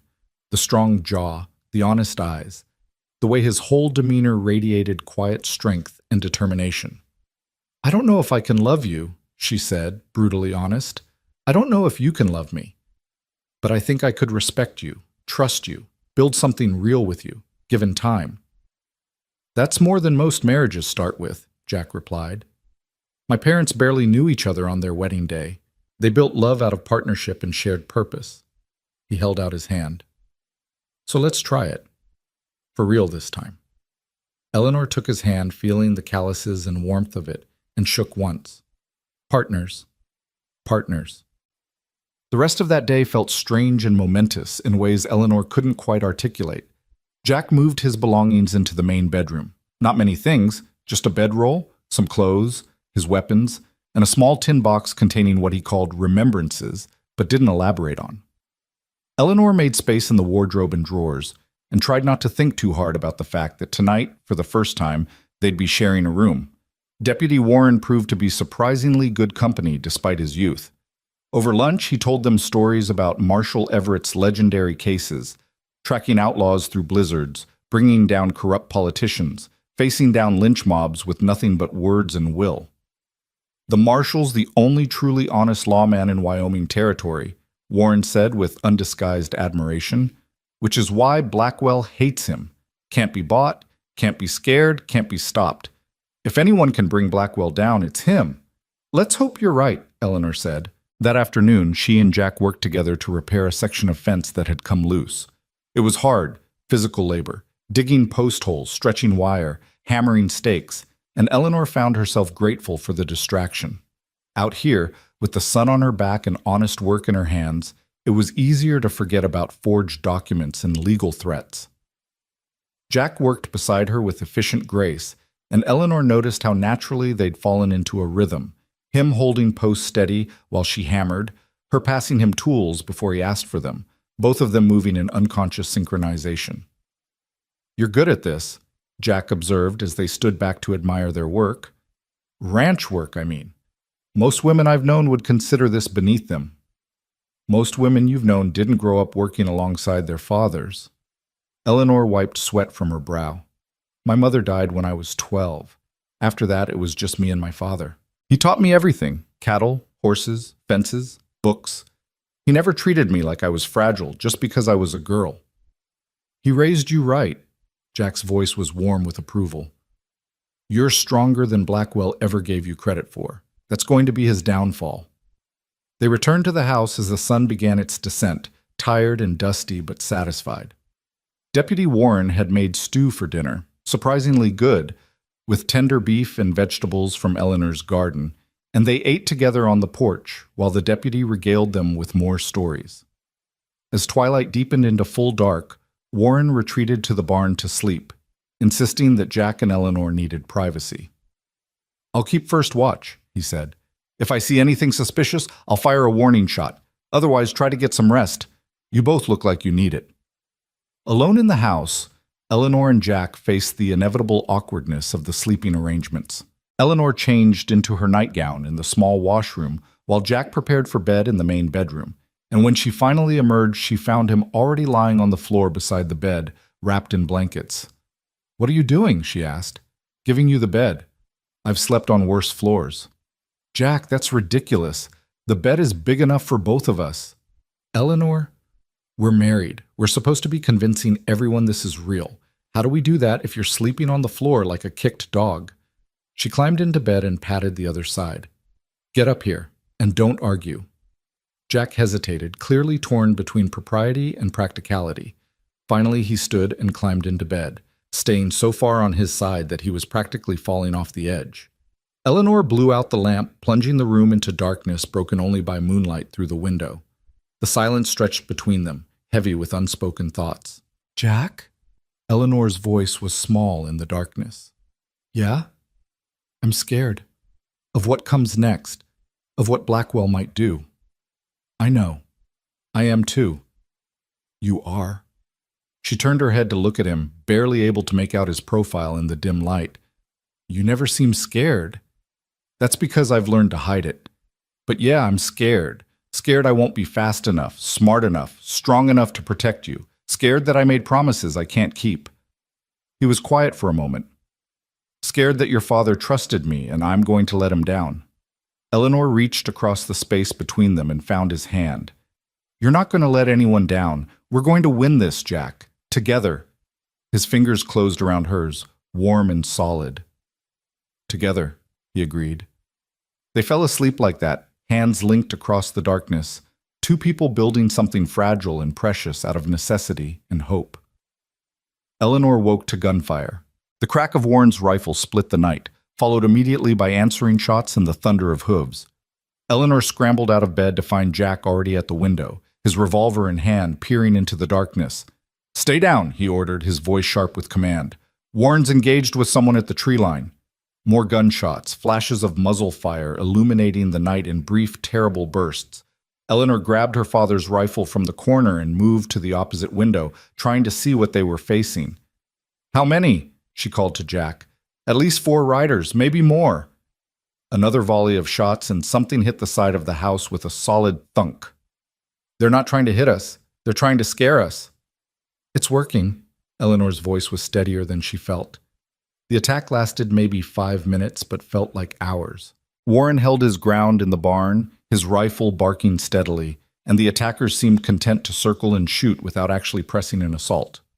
Then, as suddenly as it began, the shooting stopped. The riders wheeled away and disappeared into the night, leaving only dust and echoes behind.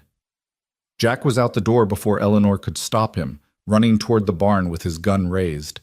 She followed despite his shouted protests, her heart in her throat, terrified of what they'd find. Warren was alive, crouched behind a water trough with his rifle smoking in his hands. Blood ran down his left arm, where a bullet had grazed him, but he was grinning like a madman. "Got one of them," he said, pointing to where a dark shape lay motionless 30 yards away. "Rest of them ran when they realized I wasn't going to fold." Jack moved cautiously toward the fallen figure, while Eleanor helped Warren bind his wound. When Jack returned, his face was grim. "Dead," he reported. "Shot through the chest. It's one of Blackwell's men. I recognize him from town." "Good," Warren said without remorse. "Maybe the others will think twice before coming back. Or maybe they'll come back with more men." Jack scanned the darkness. "We need to move the body, document what happened, and send word to Marshal Everett immediately. This just became attempted murder." They spent the rest of the night on high alert, taking turns keeping watch while Eleanor wrote out a detailed account of the attack. At first light, Warren rode to town to fetch the marshal, leaving Jack and Eleanor alone with a corpse and a growing sense that the situation was spiraling beyond their control. "This is my fault," Eleanor said as they waited in the cold dawn. "If I'd just accepted Blackwell's offer, if I'd married him, then you'd be trapped in a hell of his making, and he'd be free to do this to someone else." Jack's voice was firm. "You didn't start this, Eleanor.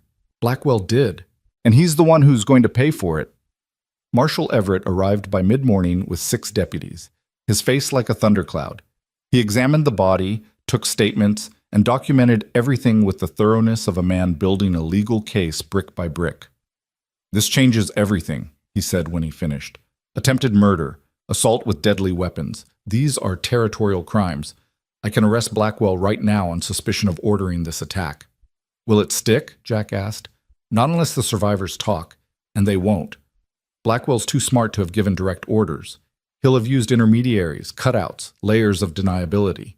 Everett's frustration was evident. "But it gives me leverage. I can bring him in, question him, make his life difficult, maybe shake something loose."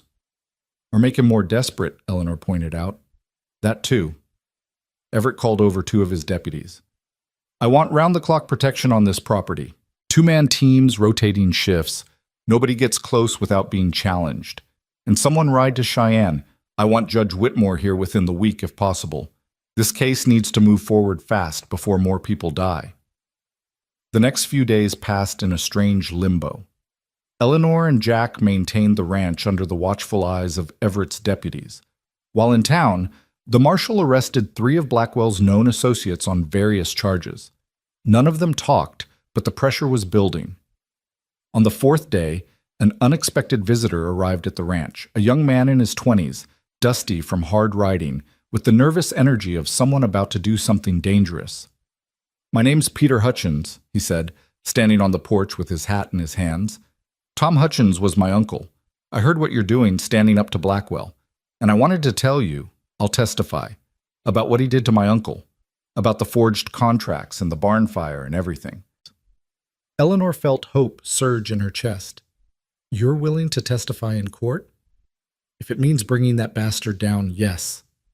Peter's young face was set with determination. "My uncle died 6 months ago. Heart gave out from the stress and the loss.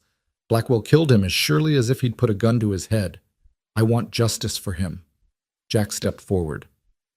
"You understand what you're risking. Blackwell will come after you." "Let him try." Peter's hand moved to the gun at his hip. "I'm not my uncle. I won't run." Everett, when informed of this development, moved quickly. He brought Peter to Cheyenne himself to give a deposition to the territorial prosecutor, and word came back that the prosecutor was now very interested in expanding the investigation beyond just Eleanor's case.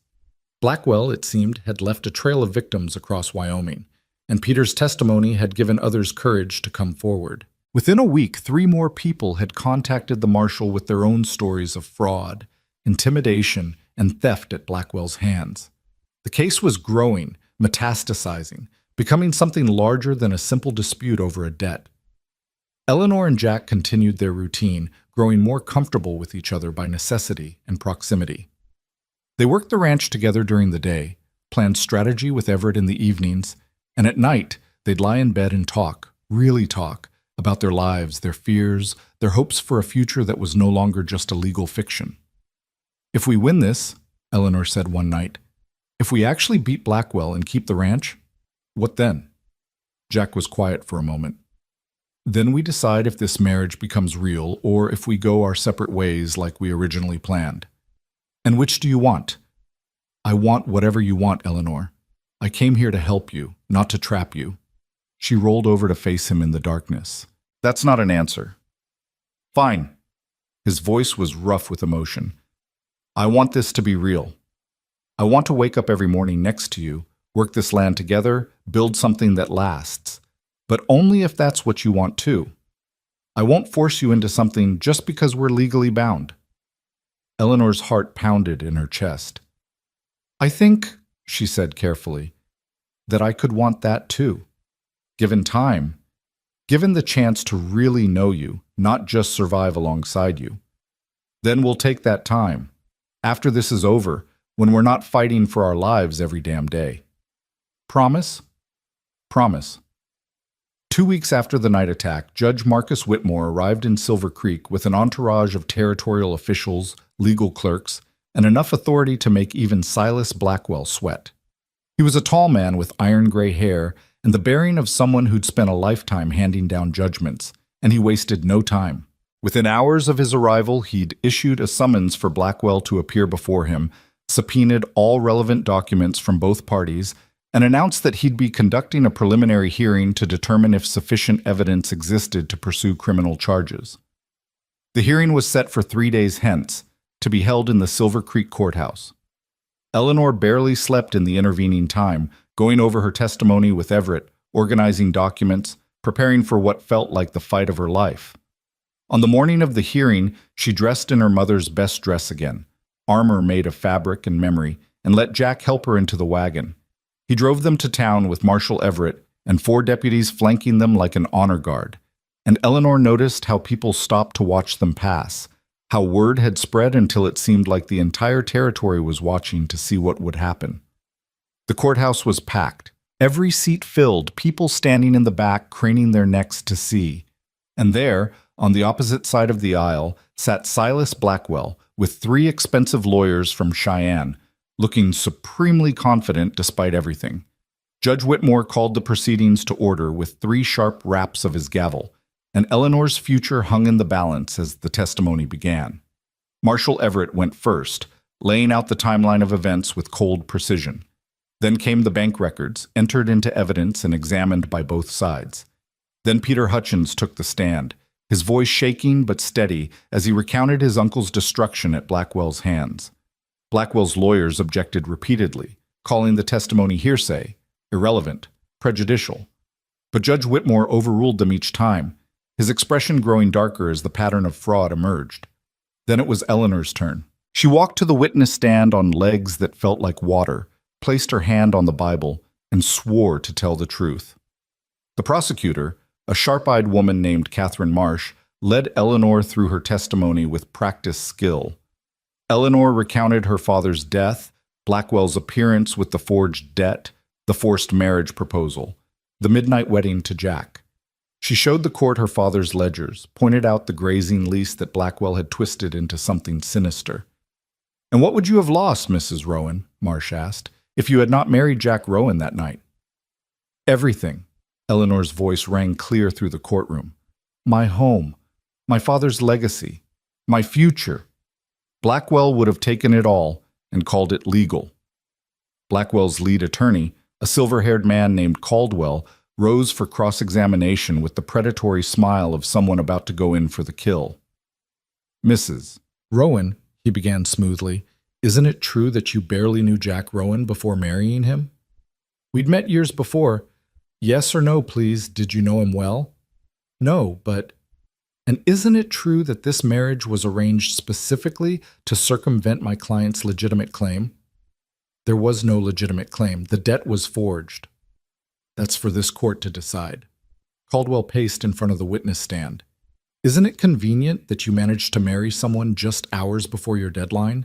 That you found a man willing to bind himself to a virtual stranger? Jack Rowan is a good man who saw an injustice. Jack Rowan is a known gunfighter with a violent past." Caldwell turned to face the courtroom.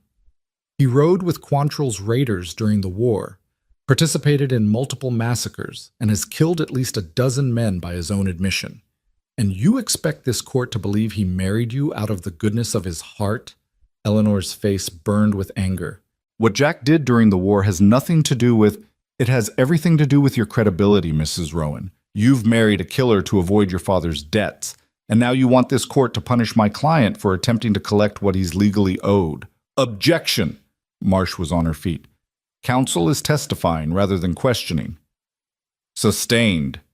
Judge Whitmore's voice cut through the tension. "Mr. Caldwell, ask questions or sit down." But the damage was done. Eleanor could see it in the faces of the courtroom spectators. Doubt, suspicion, the wondering if maybe Blackwell's version of events held some truth. Caldwell continued his assault, picking apart every detail of Eleanor's story, trying to make her seem like a scheming woman who'd manipulated a violent man into helping her commit fraud. By the time he finished, Eleanor felt wrung out, exhausted, close to tears. Then Jack took the stand, and everything changed. He sat calmly in the witness chair, his hands relaxed, his voice steady as he answered Marcia's questions about how he'd learned of Eleanor's situation, why he'd decided to help, what he'd discovered about Blackwell's fraud. When Caldwell rose for cross-examination, you could feel the tension in the room ratchet up another notch. These were two dangerous men sizing each other up, and everyone knew it. "Mr. Rowan," Caldwell began, "you're a killer, are you not?" "I've killed men," Jack replied evenly, "during the war, in self-defense, and to protect others. I'm not proud of it, but I won't deny it either." "And you expect this court to believe you married Mrs.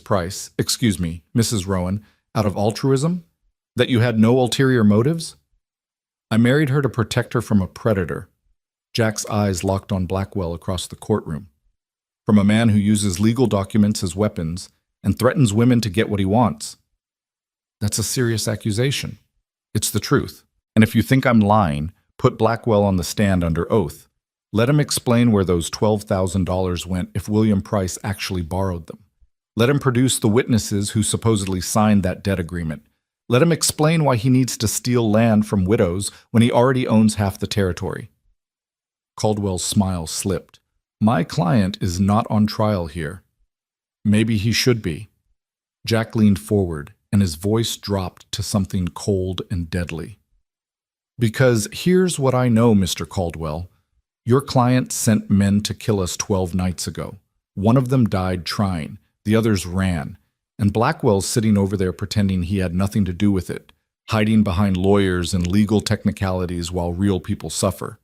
So yeah, I'm a killer, but at least I'm an honest one."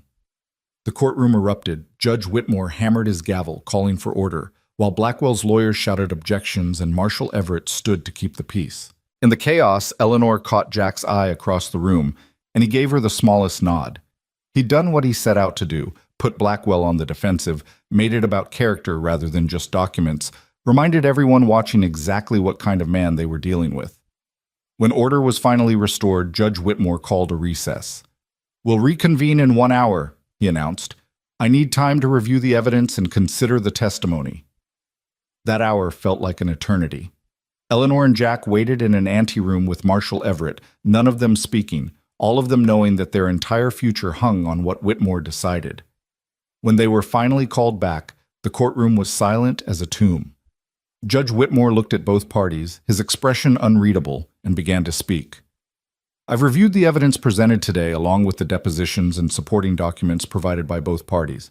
This is a complex case involving serious allegations of fraud, forgery, and criminal intimidation."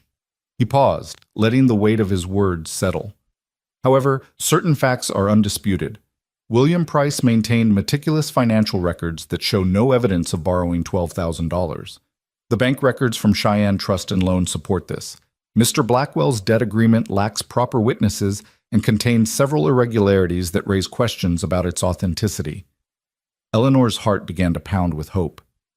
"Furthermore," Whitmore continued, "the testimony of Peter Hutchins and others establishes a pattern of behavior suggesting that Mr. Blackwell has, on multiple occasions, used questionable legal documents to acquire property from vulnerable individuals."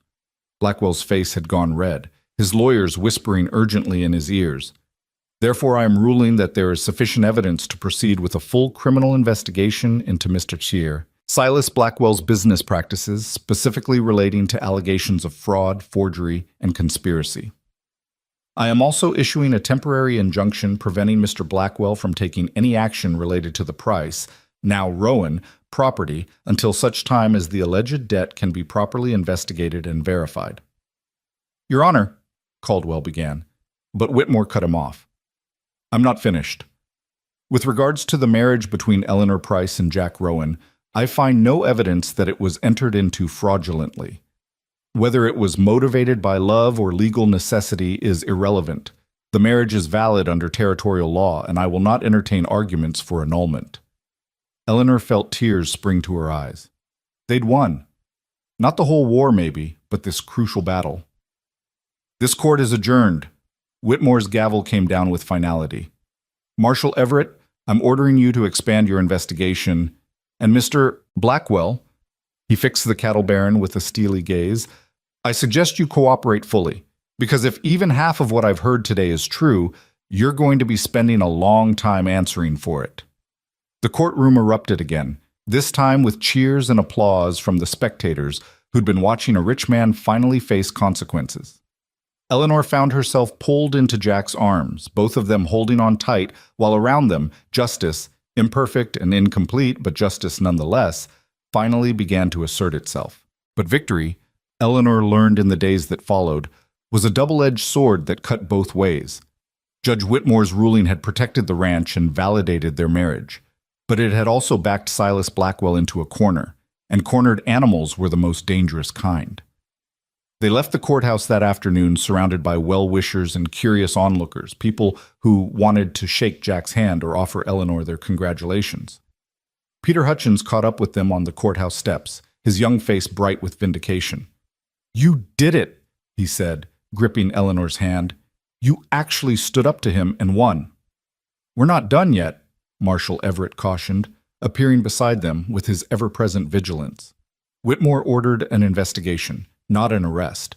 Blackwell's still free, still dangerous, and now he's humiliated. That makes him unpredictable. As if summoning the devil by speaking his name, Blackwell himself emerged from the courthouse, surrounded by his lawyers. He'd aged a decade in the past hour, his face haggard and his eyes burning with a rage that made Eleanor's blood run cold. When his gaze found hers across the crowd, he stopped walking entirely. For a long moment, they stared at each other, victor and vanquished, though Eleanor knew better than to think the war was over. Then Blackwell's lips moved, forming words only she could see. "This isn't finished." Jack stepped between them, blocking Blackwell's view of Eleanor, his hand resting casually near his gun. The message was clear. Try something and find out what happens. Blackwell's lawyers pulled him away, hustling him toward a waiting carriage, but the threat lingered in the air like smoke after gunfire. Marshal Everett insisted on escorting Eleanor and Jack back to the ranch personally, with 4 deputies riding alongside as insurance against ambush. "I want you both to stay alert," Everett said as they rode through the gathering dusk. "Blackwell's lost face today. Lost money, lost reputation, lost control. Men like him don't handle that well. He'll either fold completely or come at you with everything he's got." "Which do you think it'll be?" Eleanor asked, though she already knew the answer. "He's not the folding type." Everett's weathered face was grim. "I'm posting guards at your ranch indefinitely, and I want you to think seriously about leaving for a while, going to Cheyenne or Denver until the investigation concludes and Blackwell's either arrested or cleared." "No." Eleanor's voice was firm. "I won't be driven from my home. That's what he wants, for me to run, to abandon the ranch so he can claim it's been deserted. I'm staying." "Eleanor," Jack began, but she cut him off. "This is my father's land, Jack. My land now. Our land if this marriage is real. And I won't give it up without a fight."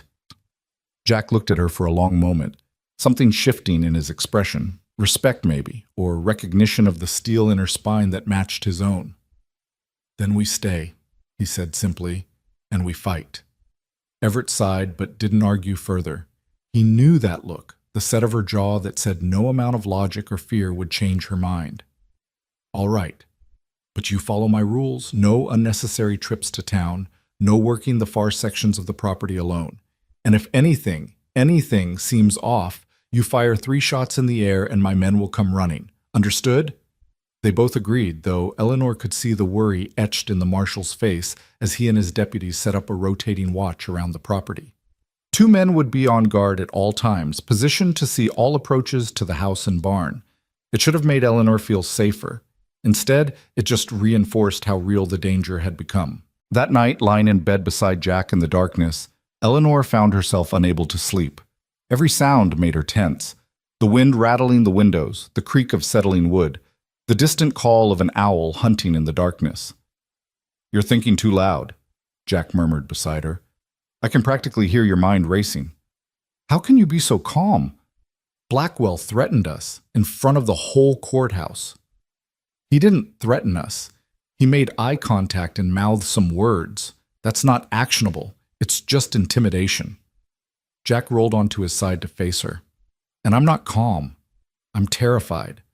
But I learned a long time ago that fear is useful. It keeps you sharp, keeps you alive, as long as you don't let it paralyze you.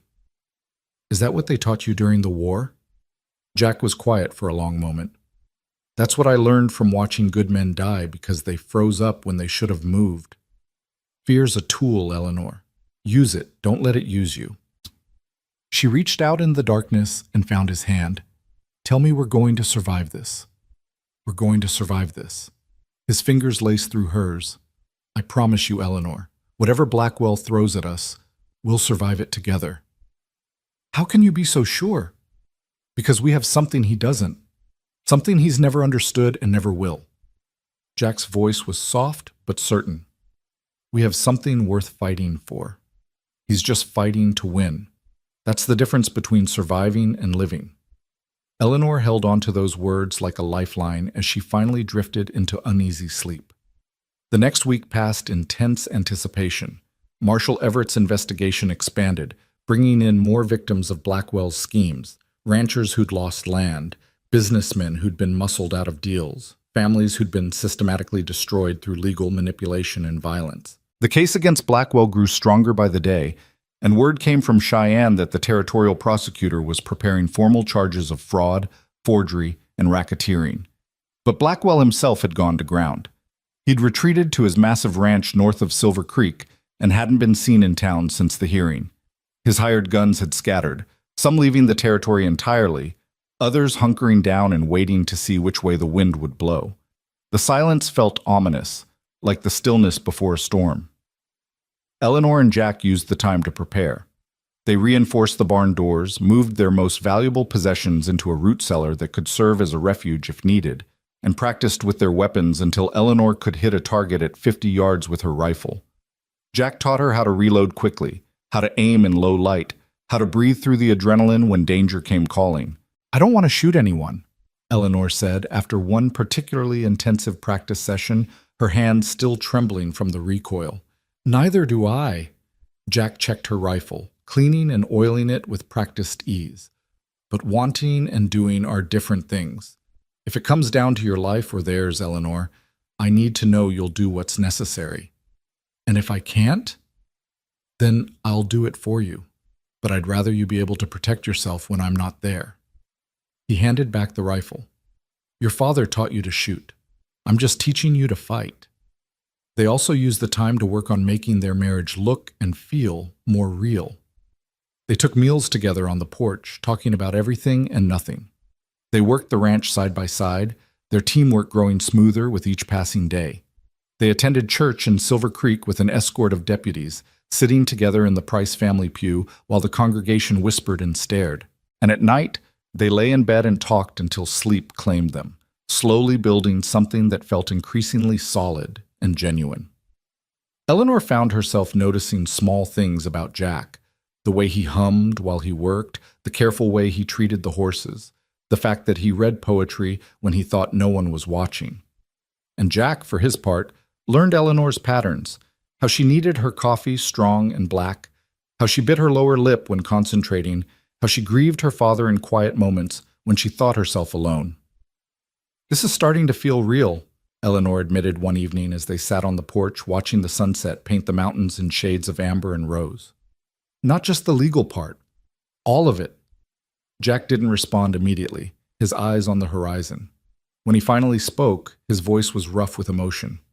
It's been real for me since the night I came back, since I saw you standing there with that rifle, terrified but defiant, refusing to be crushed by a man twice your size with 10 times your resources. He turned to look at her. I told myself I was just helping William Price's daughter, but somewhere along the way, you stopped being just his daughter and became more. Eleanor's heart hammered in her chest. More?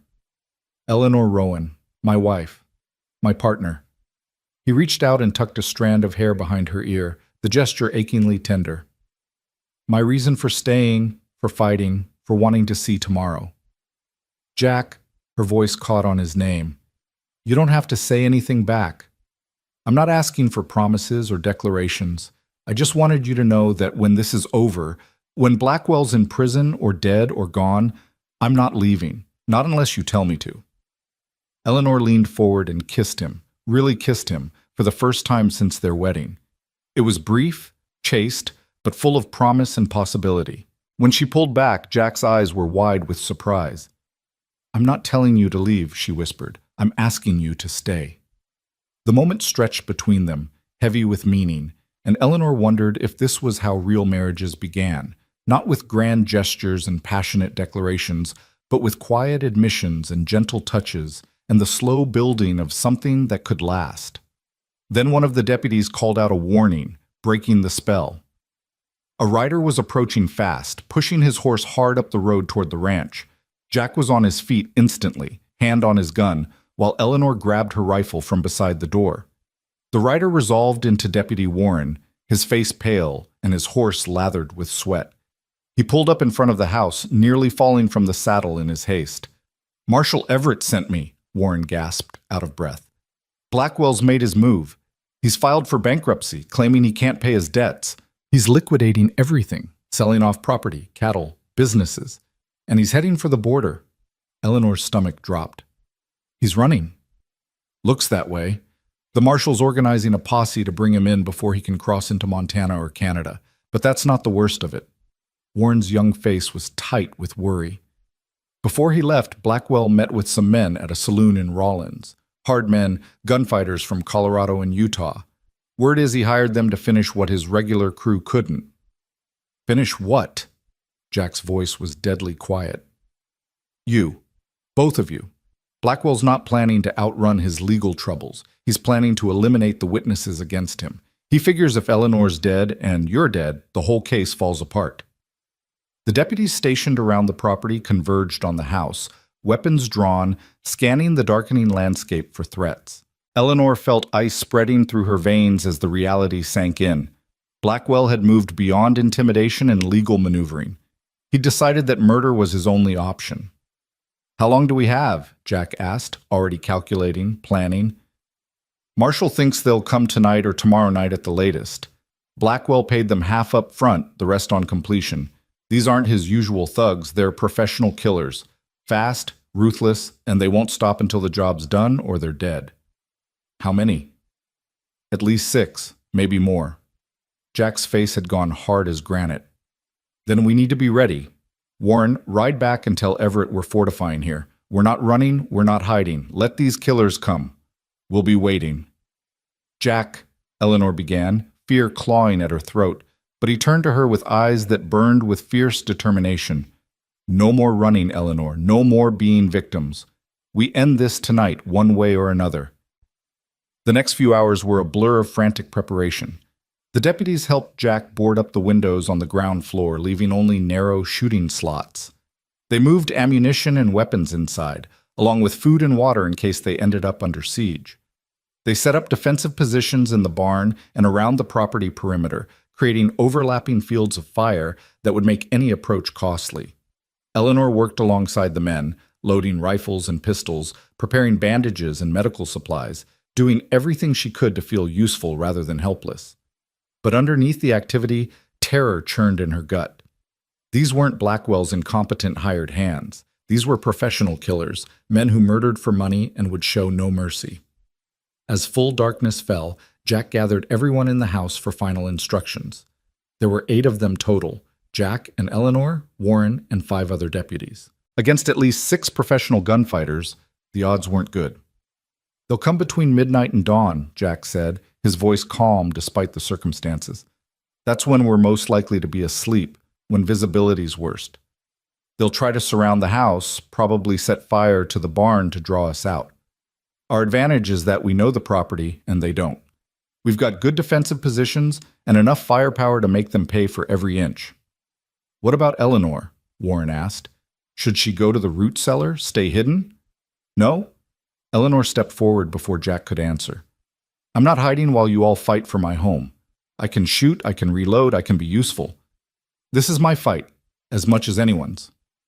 The deputies exchanged uncertain glances, but Jack nodded. "She's right. Eleanor stays with me in the main house. Warren, you take 2 men and hold the barn. That's our most vulnerable point. The rest of you spread out. 1 on the roof for high ground, 2 covering the east and west approaches." They took their positions as the clock crept toward midnight. Eleanor found herself stationed at the front window with Jack beside her, both of them watching the moonlit yard and the dark tree line beyond. The night was clear and cold, perfect for killing. "I'm scared," Eleanor admitted in a whisper. "Good. That means you're smart." Jack didn't take his eyes off the darkness. "Just remember what I taught you. Breathe, aim, squeeze. Don't think about who you're shooting at. Just protect yourself and protect this house. And if something happens to you, it won't." "But if it does?" Jack finally looked at her, and in the dim lamplight, his face was fierce with determination and something that looked a lot like love. "Then you keep fighting. You survive. You live the life your father wanted for you, on this land, with your head held high. Promise me, Eleanor." "I promise." Her voice broke on the words. "But you promise me something too. Promise you won't die tonight. Promise you'll see tomorrow with me." "I promise." He leaned over and kissed her forehead, a benediction and a vow. "We're going to survive this. Together." The word had become their talisman, their shared faith. Together. Midnight came and went. 1 o'clock. 2. The tension stretched tighter with each passing minute, everyone's nerves worn raw by waiting. Eleanor's hands cramped from gripping her rifle, and her eyes burned from staring into the darkness. At 3:30 in the morning, the attack came. It started with fire. Not the barn as Jack had predicted, but the small storage shed 50 yards from the house, suddenly erupting in flames that turned night into flickering orange day. Eleanor heard shouts from the deputies, the crack of rifle fire, and then bullets were slamming into the walls around them. "Here we go," Jack said, eerily calm, and began returning fire with methodical precision. Eleanor forced herself to breathe, to aim, to squeeze the trigger like he'd taught her. A shadow moved near the burning shed, and she fired, saw the shadow jerk and fall. Her stomach lurched with nausea, but there was no time to think about what she'd just done because more shapes were moving in the darkness, circling the house like wolves. The gunfight that followed was chaos and terror compressed into endless minutes that felt like hours. Muzzle flashes lit the night like lightning, the roar of gunfire was deafening, and the acrid smell of black powder filled the air until Eleanor could barely breathe. Jack fired and reloaded with inhuman speed, shouting instructions to the deputies, coordinating their defense even as bullets punched through the walls around them. Eleanor shot at anything that moved, trying not to think about the bodies piling up in the yard, trying not to hear the screams of wounded men. Warren and his team held the barn, their rifles barking steadily, and the deputy on the roof picked off attackers trying to flank them from the tree line. But the attackers were good, better than good. They moved with military precision, using fire and suppressing shots to advance, always probing for weaknesses. One managed to reach the house and tried to break down the back door, only to be driven back by point-blank fire from Jack. Another threw something that landed on the porch with a heavy thud. "Dynamite!" Jack shouted, and grabbed Eleanor, throwing them both to the floor just as the explosion tore apart the front porch. Wood splinters filled the air like shrapnel, and Eleanor's ears rang with a high-pitched whine that drowned out everything else. Jack was pulling her to her feet, his mouth moving, but she couldn't hear the words. Then her hearing started to return in pieces. Gunfire, shouts, the crackle of flames now eating at what remained of the porch. The front of the house was exposed, the defensive position compromised. "We need to fall back," Jack was yelling to the others. "Everyone to the barn, now!" They ran through the chaos, bullets kicking up dirt around their feet. Eleanor saw one of the deputies go down, clutching his leg, and she and Jack grabbed him, dragging him toward the barn while Warren laid down covering fire. They made it inside just as another volley of shots shredded the air where they'd been standing. Warren slammed the barn doors shut, and they barricaded them with whatever they could find, hay bales, equipment, anything heavy. The barn was built of solid timber, harder to breach than the house, but they were also trapped now. If the attackers set fire to the barn, they'd have to choose between burning alive or running into a hail of bullets. "How many left?" Eleanor gasped, checking the wounded deputy's leg. The bullet had gone clean through, missing the bone, painful but survivable if they could stop the bleeding. "At least 3 attackers still active," Warren reported. "Maybe 4. We got 3 confirmed kills and wounded a couple others, but we lost Simpson on the roof, and Davidson took a bullet to the shoulder." They'd been fighting for maybe 15 minutes, and already half their force was casualties. Eleanor's hand shook as she bound the wounded deputy's leg, using strips torn from her skirt. Around her, the remaining men reloaded weapons and took positions at the barn's small windows. "They're regrouping," Jack observed, peering through a crack in the wall. "Smart move. They've got us pinned. They can afford to take their time now." "Or they're waiting for reinforcements," Warren suggested grimly. But no reinforcements came for the attackers. Instead, the sound of approaching horses echoed through the dawn, lots of horses, coming fast. Eleanor's heart leaped with hope that turned to terror as she realized it could be more of Blackwell's men. Then a familiar voice boomed across the yard. "This is Marshal Boone Everett. Drop your weapons and surrender. You're surrounded." The marshal had come with what looked like half the able-bodied men in Silver Creek, townspeople who'd armed themselves and ridden out to help, probably alerted by the gunfire echoing across the valley. Eleanor saw Peter Hutchins among them, and old Judge Potter despite his age, and a dozen others who'd decided that enough was enough. The remaining attackers tried to run, but there was nowhere to go. Hemmed in on all sides, they threw down their weapons and raised their hands. Within minutes, it was over. The killers were captured, the wounded were being tended to, and Marshal Everett was striding through the carnage with his face like thunder. "Is everyone all right?" he called out as Jack opened the barn doors. "2 wounded, 1 dead," Jack reported. "Eleanor and I are fine." Everett's eyes swept over Eleanor, taking in her torn and bloodied dress, her soot-stained face, the rifle still clutched in her hands. "Mrs. Rowan, you look like you've been through hell." "We all have." Eleanor's voice sounded strange to her own ears, distant and hollow. The adrenaline was draining away, leaving her shaky and nauseous. "But we're alive." "Thanks to your husband."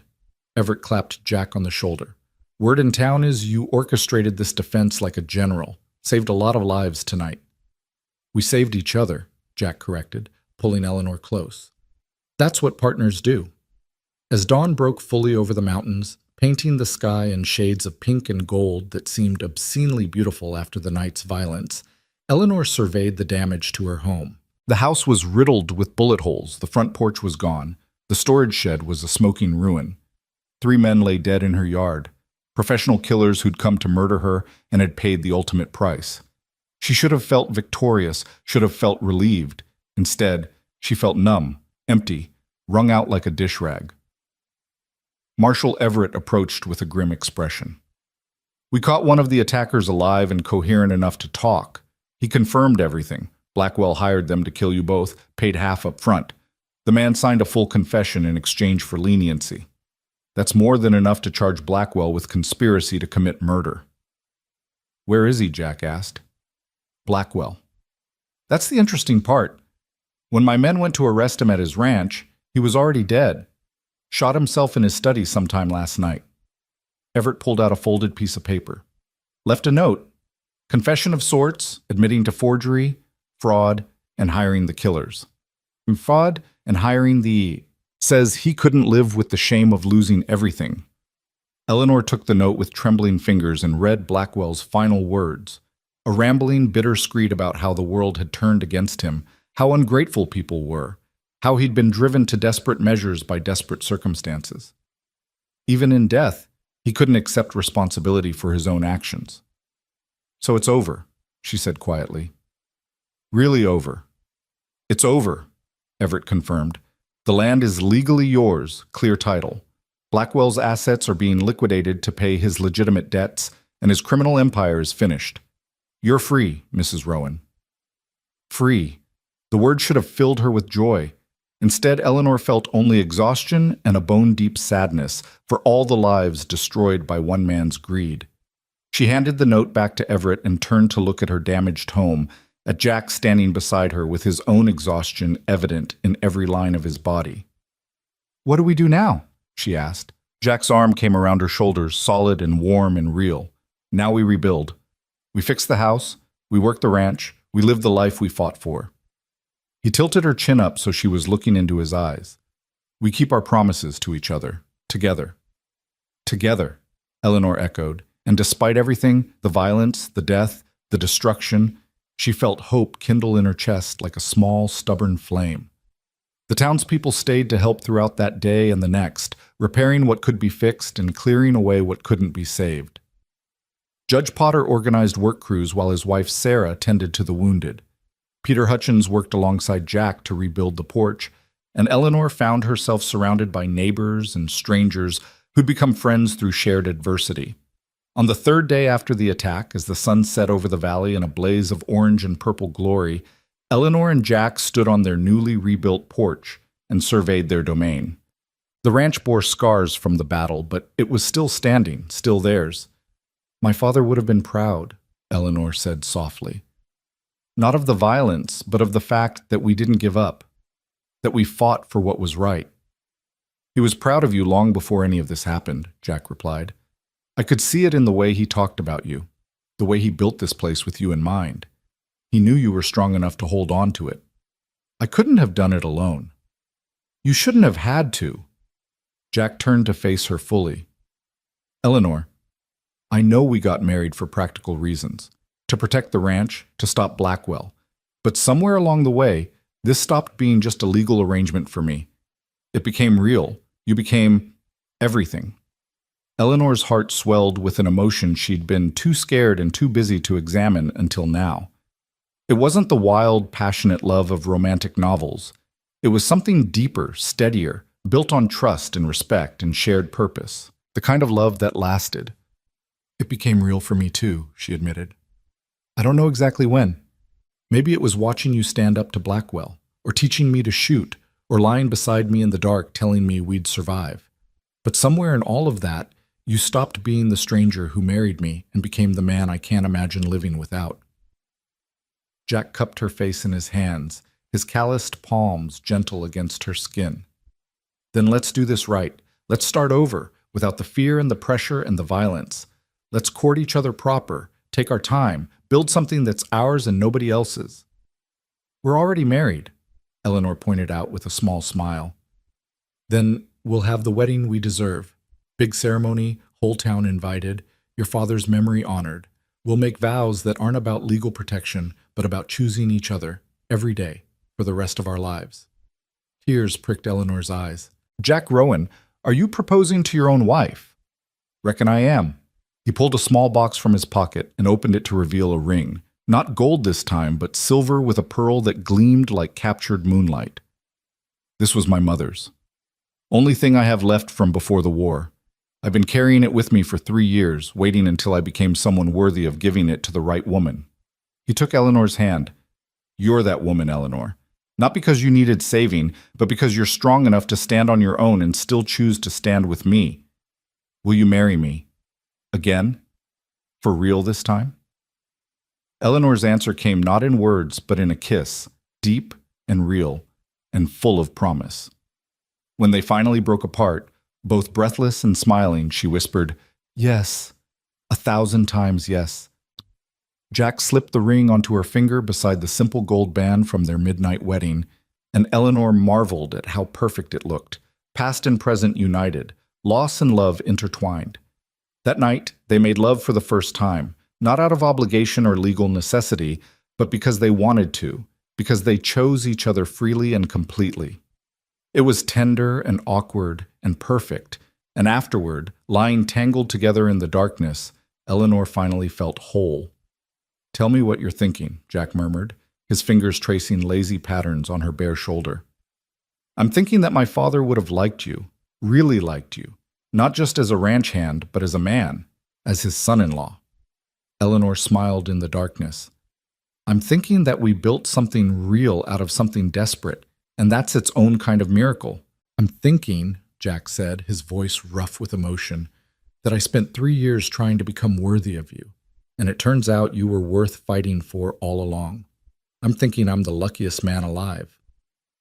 They fell asleep like that, wrapped in each other's arms, and for the first time since her father's death, Eleanor's dreams were peaceful, full of golden wheat fields and laughing children, and a future that stretched out before them bright with possibility. The weeks that followed were a whirlwind of rebuilding and replanning. With Blackwell's death, several of his fraudulent land claims were overturned, and families who'd been driven off their properties began returning. Peter Hutchins reclaimed his uncle's ranch, and together he and Jack talked about forming a cattlemen's association. Neighbors working together instead of competing strengthened numbers against future would-be tyrants. Marshall Everett closed his investigation, his final report documenting Blackwell's crimes in excruciating detail and ensuring that the dead man's legacy would be one of shame rather than power. Judge Whitmore returned to Cheyenne, but sent word that if Eleanor and Jack ever needed legal assistance, they had a friend in high places. And through it all, Eleanor and Jack continued learning each other. His preference for strong coffee at dawn, her habit of humming while she worked, the way they moved together like two parts of a well-oiled machine. They were building a marriage the way they'd rebuilt the ranch. One board, one nail, one day at a time. 6 weeks after the night attack, on a crisp December morning with snow dusting the mountains, they held their second wedding, this time in the Silver Creek Church, with Judge Potter officiating and half the territory in attendance. Eleanor wore her mother's wedding dress, carefully preserved and let out slightly to fit, and Jack wore a new suit that made him look like a gentleman instead of a gunfighter. When Potter asked if anyone objected to the union, the church was silent except for a baby's coo and the creak of old wood settling. And when Jack kissed his bride, again, for real this time, the cheers shook the rafters. At the reception afterward, held in the town hall and catered by every woman in Silver Creek who could cook, Marshall Everett raised a toast to Eleanor and Jack Rowan, who proved that courage and love can triumph over greed and violence. May their ranch prosper, may their marriage flourish, and may they never again face the kind of hell they survived together. "Hear, hear!" the crowd roared, and Eleanor felt tears stream down her face, tears of joy this time, pure and uncomplicated. As the celebration continued around them, Jack pulled Eleanor onto the dance floor for the first waltz. She'd never danced with him before, wasn't even sure he knew how, but he led with surprising grace. "Where did you learn to dance?" she asked, laughing as he spun her in a circle. "My sister Rebecca taught me. Before the war, before everything went wrong. She said every gentleman needed to know how to waltz, and she wasn't taking no for an answer." Jack's smile was bittersweet with memory. "I think she'd have liked you. Would have said I married up. I think I would have liked her too." Eleanor rested her head against his shoulder. "And for the record, we married equal. Partners, remember?" "Partners," he agreed. And they danced until the stars came out and the candles burned low and the future felt limitless as the Wyoming sky. They spent their wedding night in a hotel in Silver Creek, a proper wedding night this time, without the weight of fear and violence and desperation coloring everything. In the morning, they rode back to the ranch together, and Eleanor realized with a jolt of recognition that somewhere in the past 2 months, the property had transformed from my father's ranch to our home. The transformation was subtle but complete. Jack's tools now hung beside hers in the barn. His books shared shelf space with her father's in the study. His coffee cup had its place beside hers on the morning table. They'd created a life together, messy, imperfect, born of necessity, but growing into something beautiful. As winter deepened and the ranch settled into the quiet rhythms of the cold season, Eleanor found herself thinking often about the night Silas Blackwell had first appeared on her porch with his ultimatum. If someone had told her then that she'd end up happily married to a former gunfighter, rebuilding her home, and planning for a future that included children and grandchildren and generations yet to come, she would have laughed at the impossibility of it. But impossibility, she'd learned, was just another word for something that hadn't happened yet. One evening in late December, as they sat by the fire with snow falling soft and thick outside, Jack asked her what she wanted most for their future. Eleanor thought about it seriously. "I want this ranch to thrive. I want to honor my father's memory by making this land productive and beautiful. I want children eventually. Not right away, but someday. Kids who'll run through these fields like I did, who'll learn to work hard and stand up for what's right." She paused. "And I want to grow old with you. I want 50 years of mornings watching you drink your coffee, 50 years of working this land together, 50 years of being partners in every sense of the word." Jack's eyes glistened in the firelight. "That sounds like heaven. What do you want?" "I want to be the man your father believed I could be, the man you deserve. I want to build something that lasts, not just the ranch, but a legacy. a family, a life that proves the past doesn't have to define the future. He reached for her hand. And I want to love you better every day for the rest of my life. They made more promises that night. Not legal vows, not public declarations, but private words spoken in firelight and trust. Promises to support each other through droughts and disasters, to raise children with integrity and compassion, to protect what they'd built while remaining open to change and growth. And when spring came again, bringing green grass and new calves and the promise of renewal, Eleanor stood on her porch with Jack beside her and finally felt at peace. The scars remained, bullet holes patched but visible, memories of violence that would never fully fade. But they'd survived. More than survived. They'd thrived. The ranch that Silas Blackwell had tried to steal now belonged completely to Eleanor and Jack Rowan, paid for not in money, but in blood and courage, and the kind of love that was forged in fire and tempered by adversity. And as Eleanor watched Jack work with the new foal in the corral, his patience and gentleness a far cry from the dangerous gunfighter who'd first appeared in her life, she silently thanked her father for building something worth fighting for, and thanked whatever force had brought Jack Rowan back into her life exactly when she needed him most. They'd been pushed to the altar by desperation and violence, two strangers bound by legal necessity. But they'd chosen to stay there, chosen each other, chosen love, chosen a future built on partnership and mutual respect. And that choice, Eleanor knew, made all the difference. The choice to stay, Eleanor would learn over the years that followed, was not a single decision made once and forgotten, but rather a commitment renewed daily in 1,000 small acts of faith and perseverance. Spring melted into summer, and with it came the hard work of rebuilding not just structures but lives. The ranch demanded everything they had. Fences needed mending after the winter freeze, cattle required branding and veterinary care, fields needed plowing and planting. Jack threw himself into the work with the same intensity he'd once brought to survival, and Eleanor matched him hour for hour, sunup to sundown, until they'd collapse into bed too exhausted for anything but sleep. But in those quiet moments before unconsciousness claimed them, they'd talk about the day's challenges, about plans for tomorrow, about dreams that were slowly transforming from impossible fantasies into achievable goals. Jack wanted to expand their herd, breed better stock. Eleanor wanted to restore her mother's garden, plant roses and lilacs that would bloom every spring as a living memorial. Together they sketched out a future that honored the past while reaching toward something new. By June, the physical scars on the property had mostly healed. The rebuilt porch was actually sturdier than the original. The patched bullet holes in the siding were barely visible, and new grass had grown over the churned earth where men had died fighting over land and greed. But the emotional scars took longer to fade. Eleanor still woke sometimes in the middle of the night, heart pounding, convinced she heard footsteps on the porch or saw shadows moving in the moonlight. Jack would hold her through these episodes, his steady presence anchoring her until the panic subsided and reality reasserted itself. They were safe. Blackwell was dead. The danger had passed. "It gets easier," Jack told her one night after a particularly bad nightmare had left her shaking and tearful. "The memories don't disappear, but they lose their power over you. You learn to carry them without letting them carry you." "How long did it take you?" Eleanor asked, thinking of the war he rarely spoke about, the violence he'd witnessed and participated in before he was old enough to understand its true cost. "Years. Maybe I'm still learning." He stroked her hair gently. "But having you here, having something good to focus on, that helps more than anything else ever did.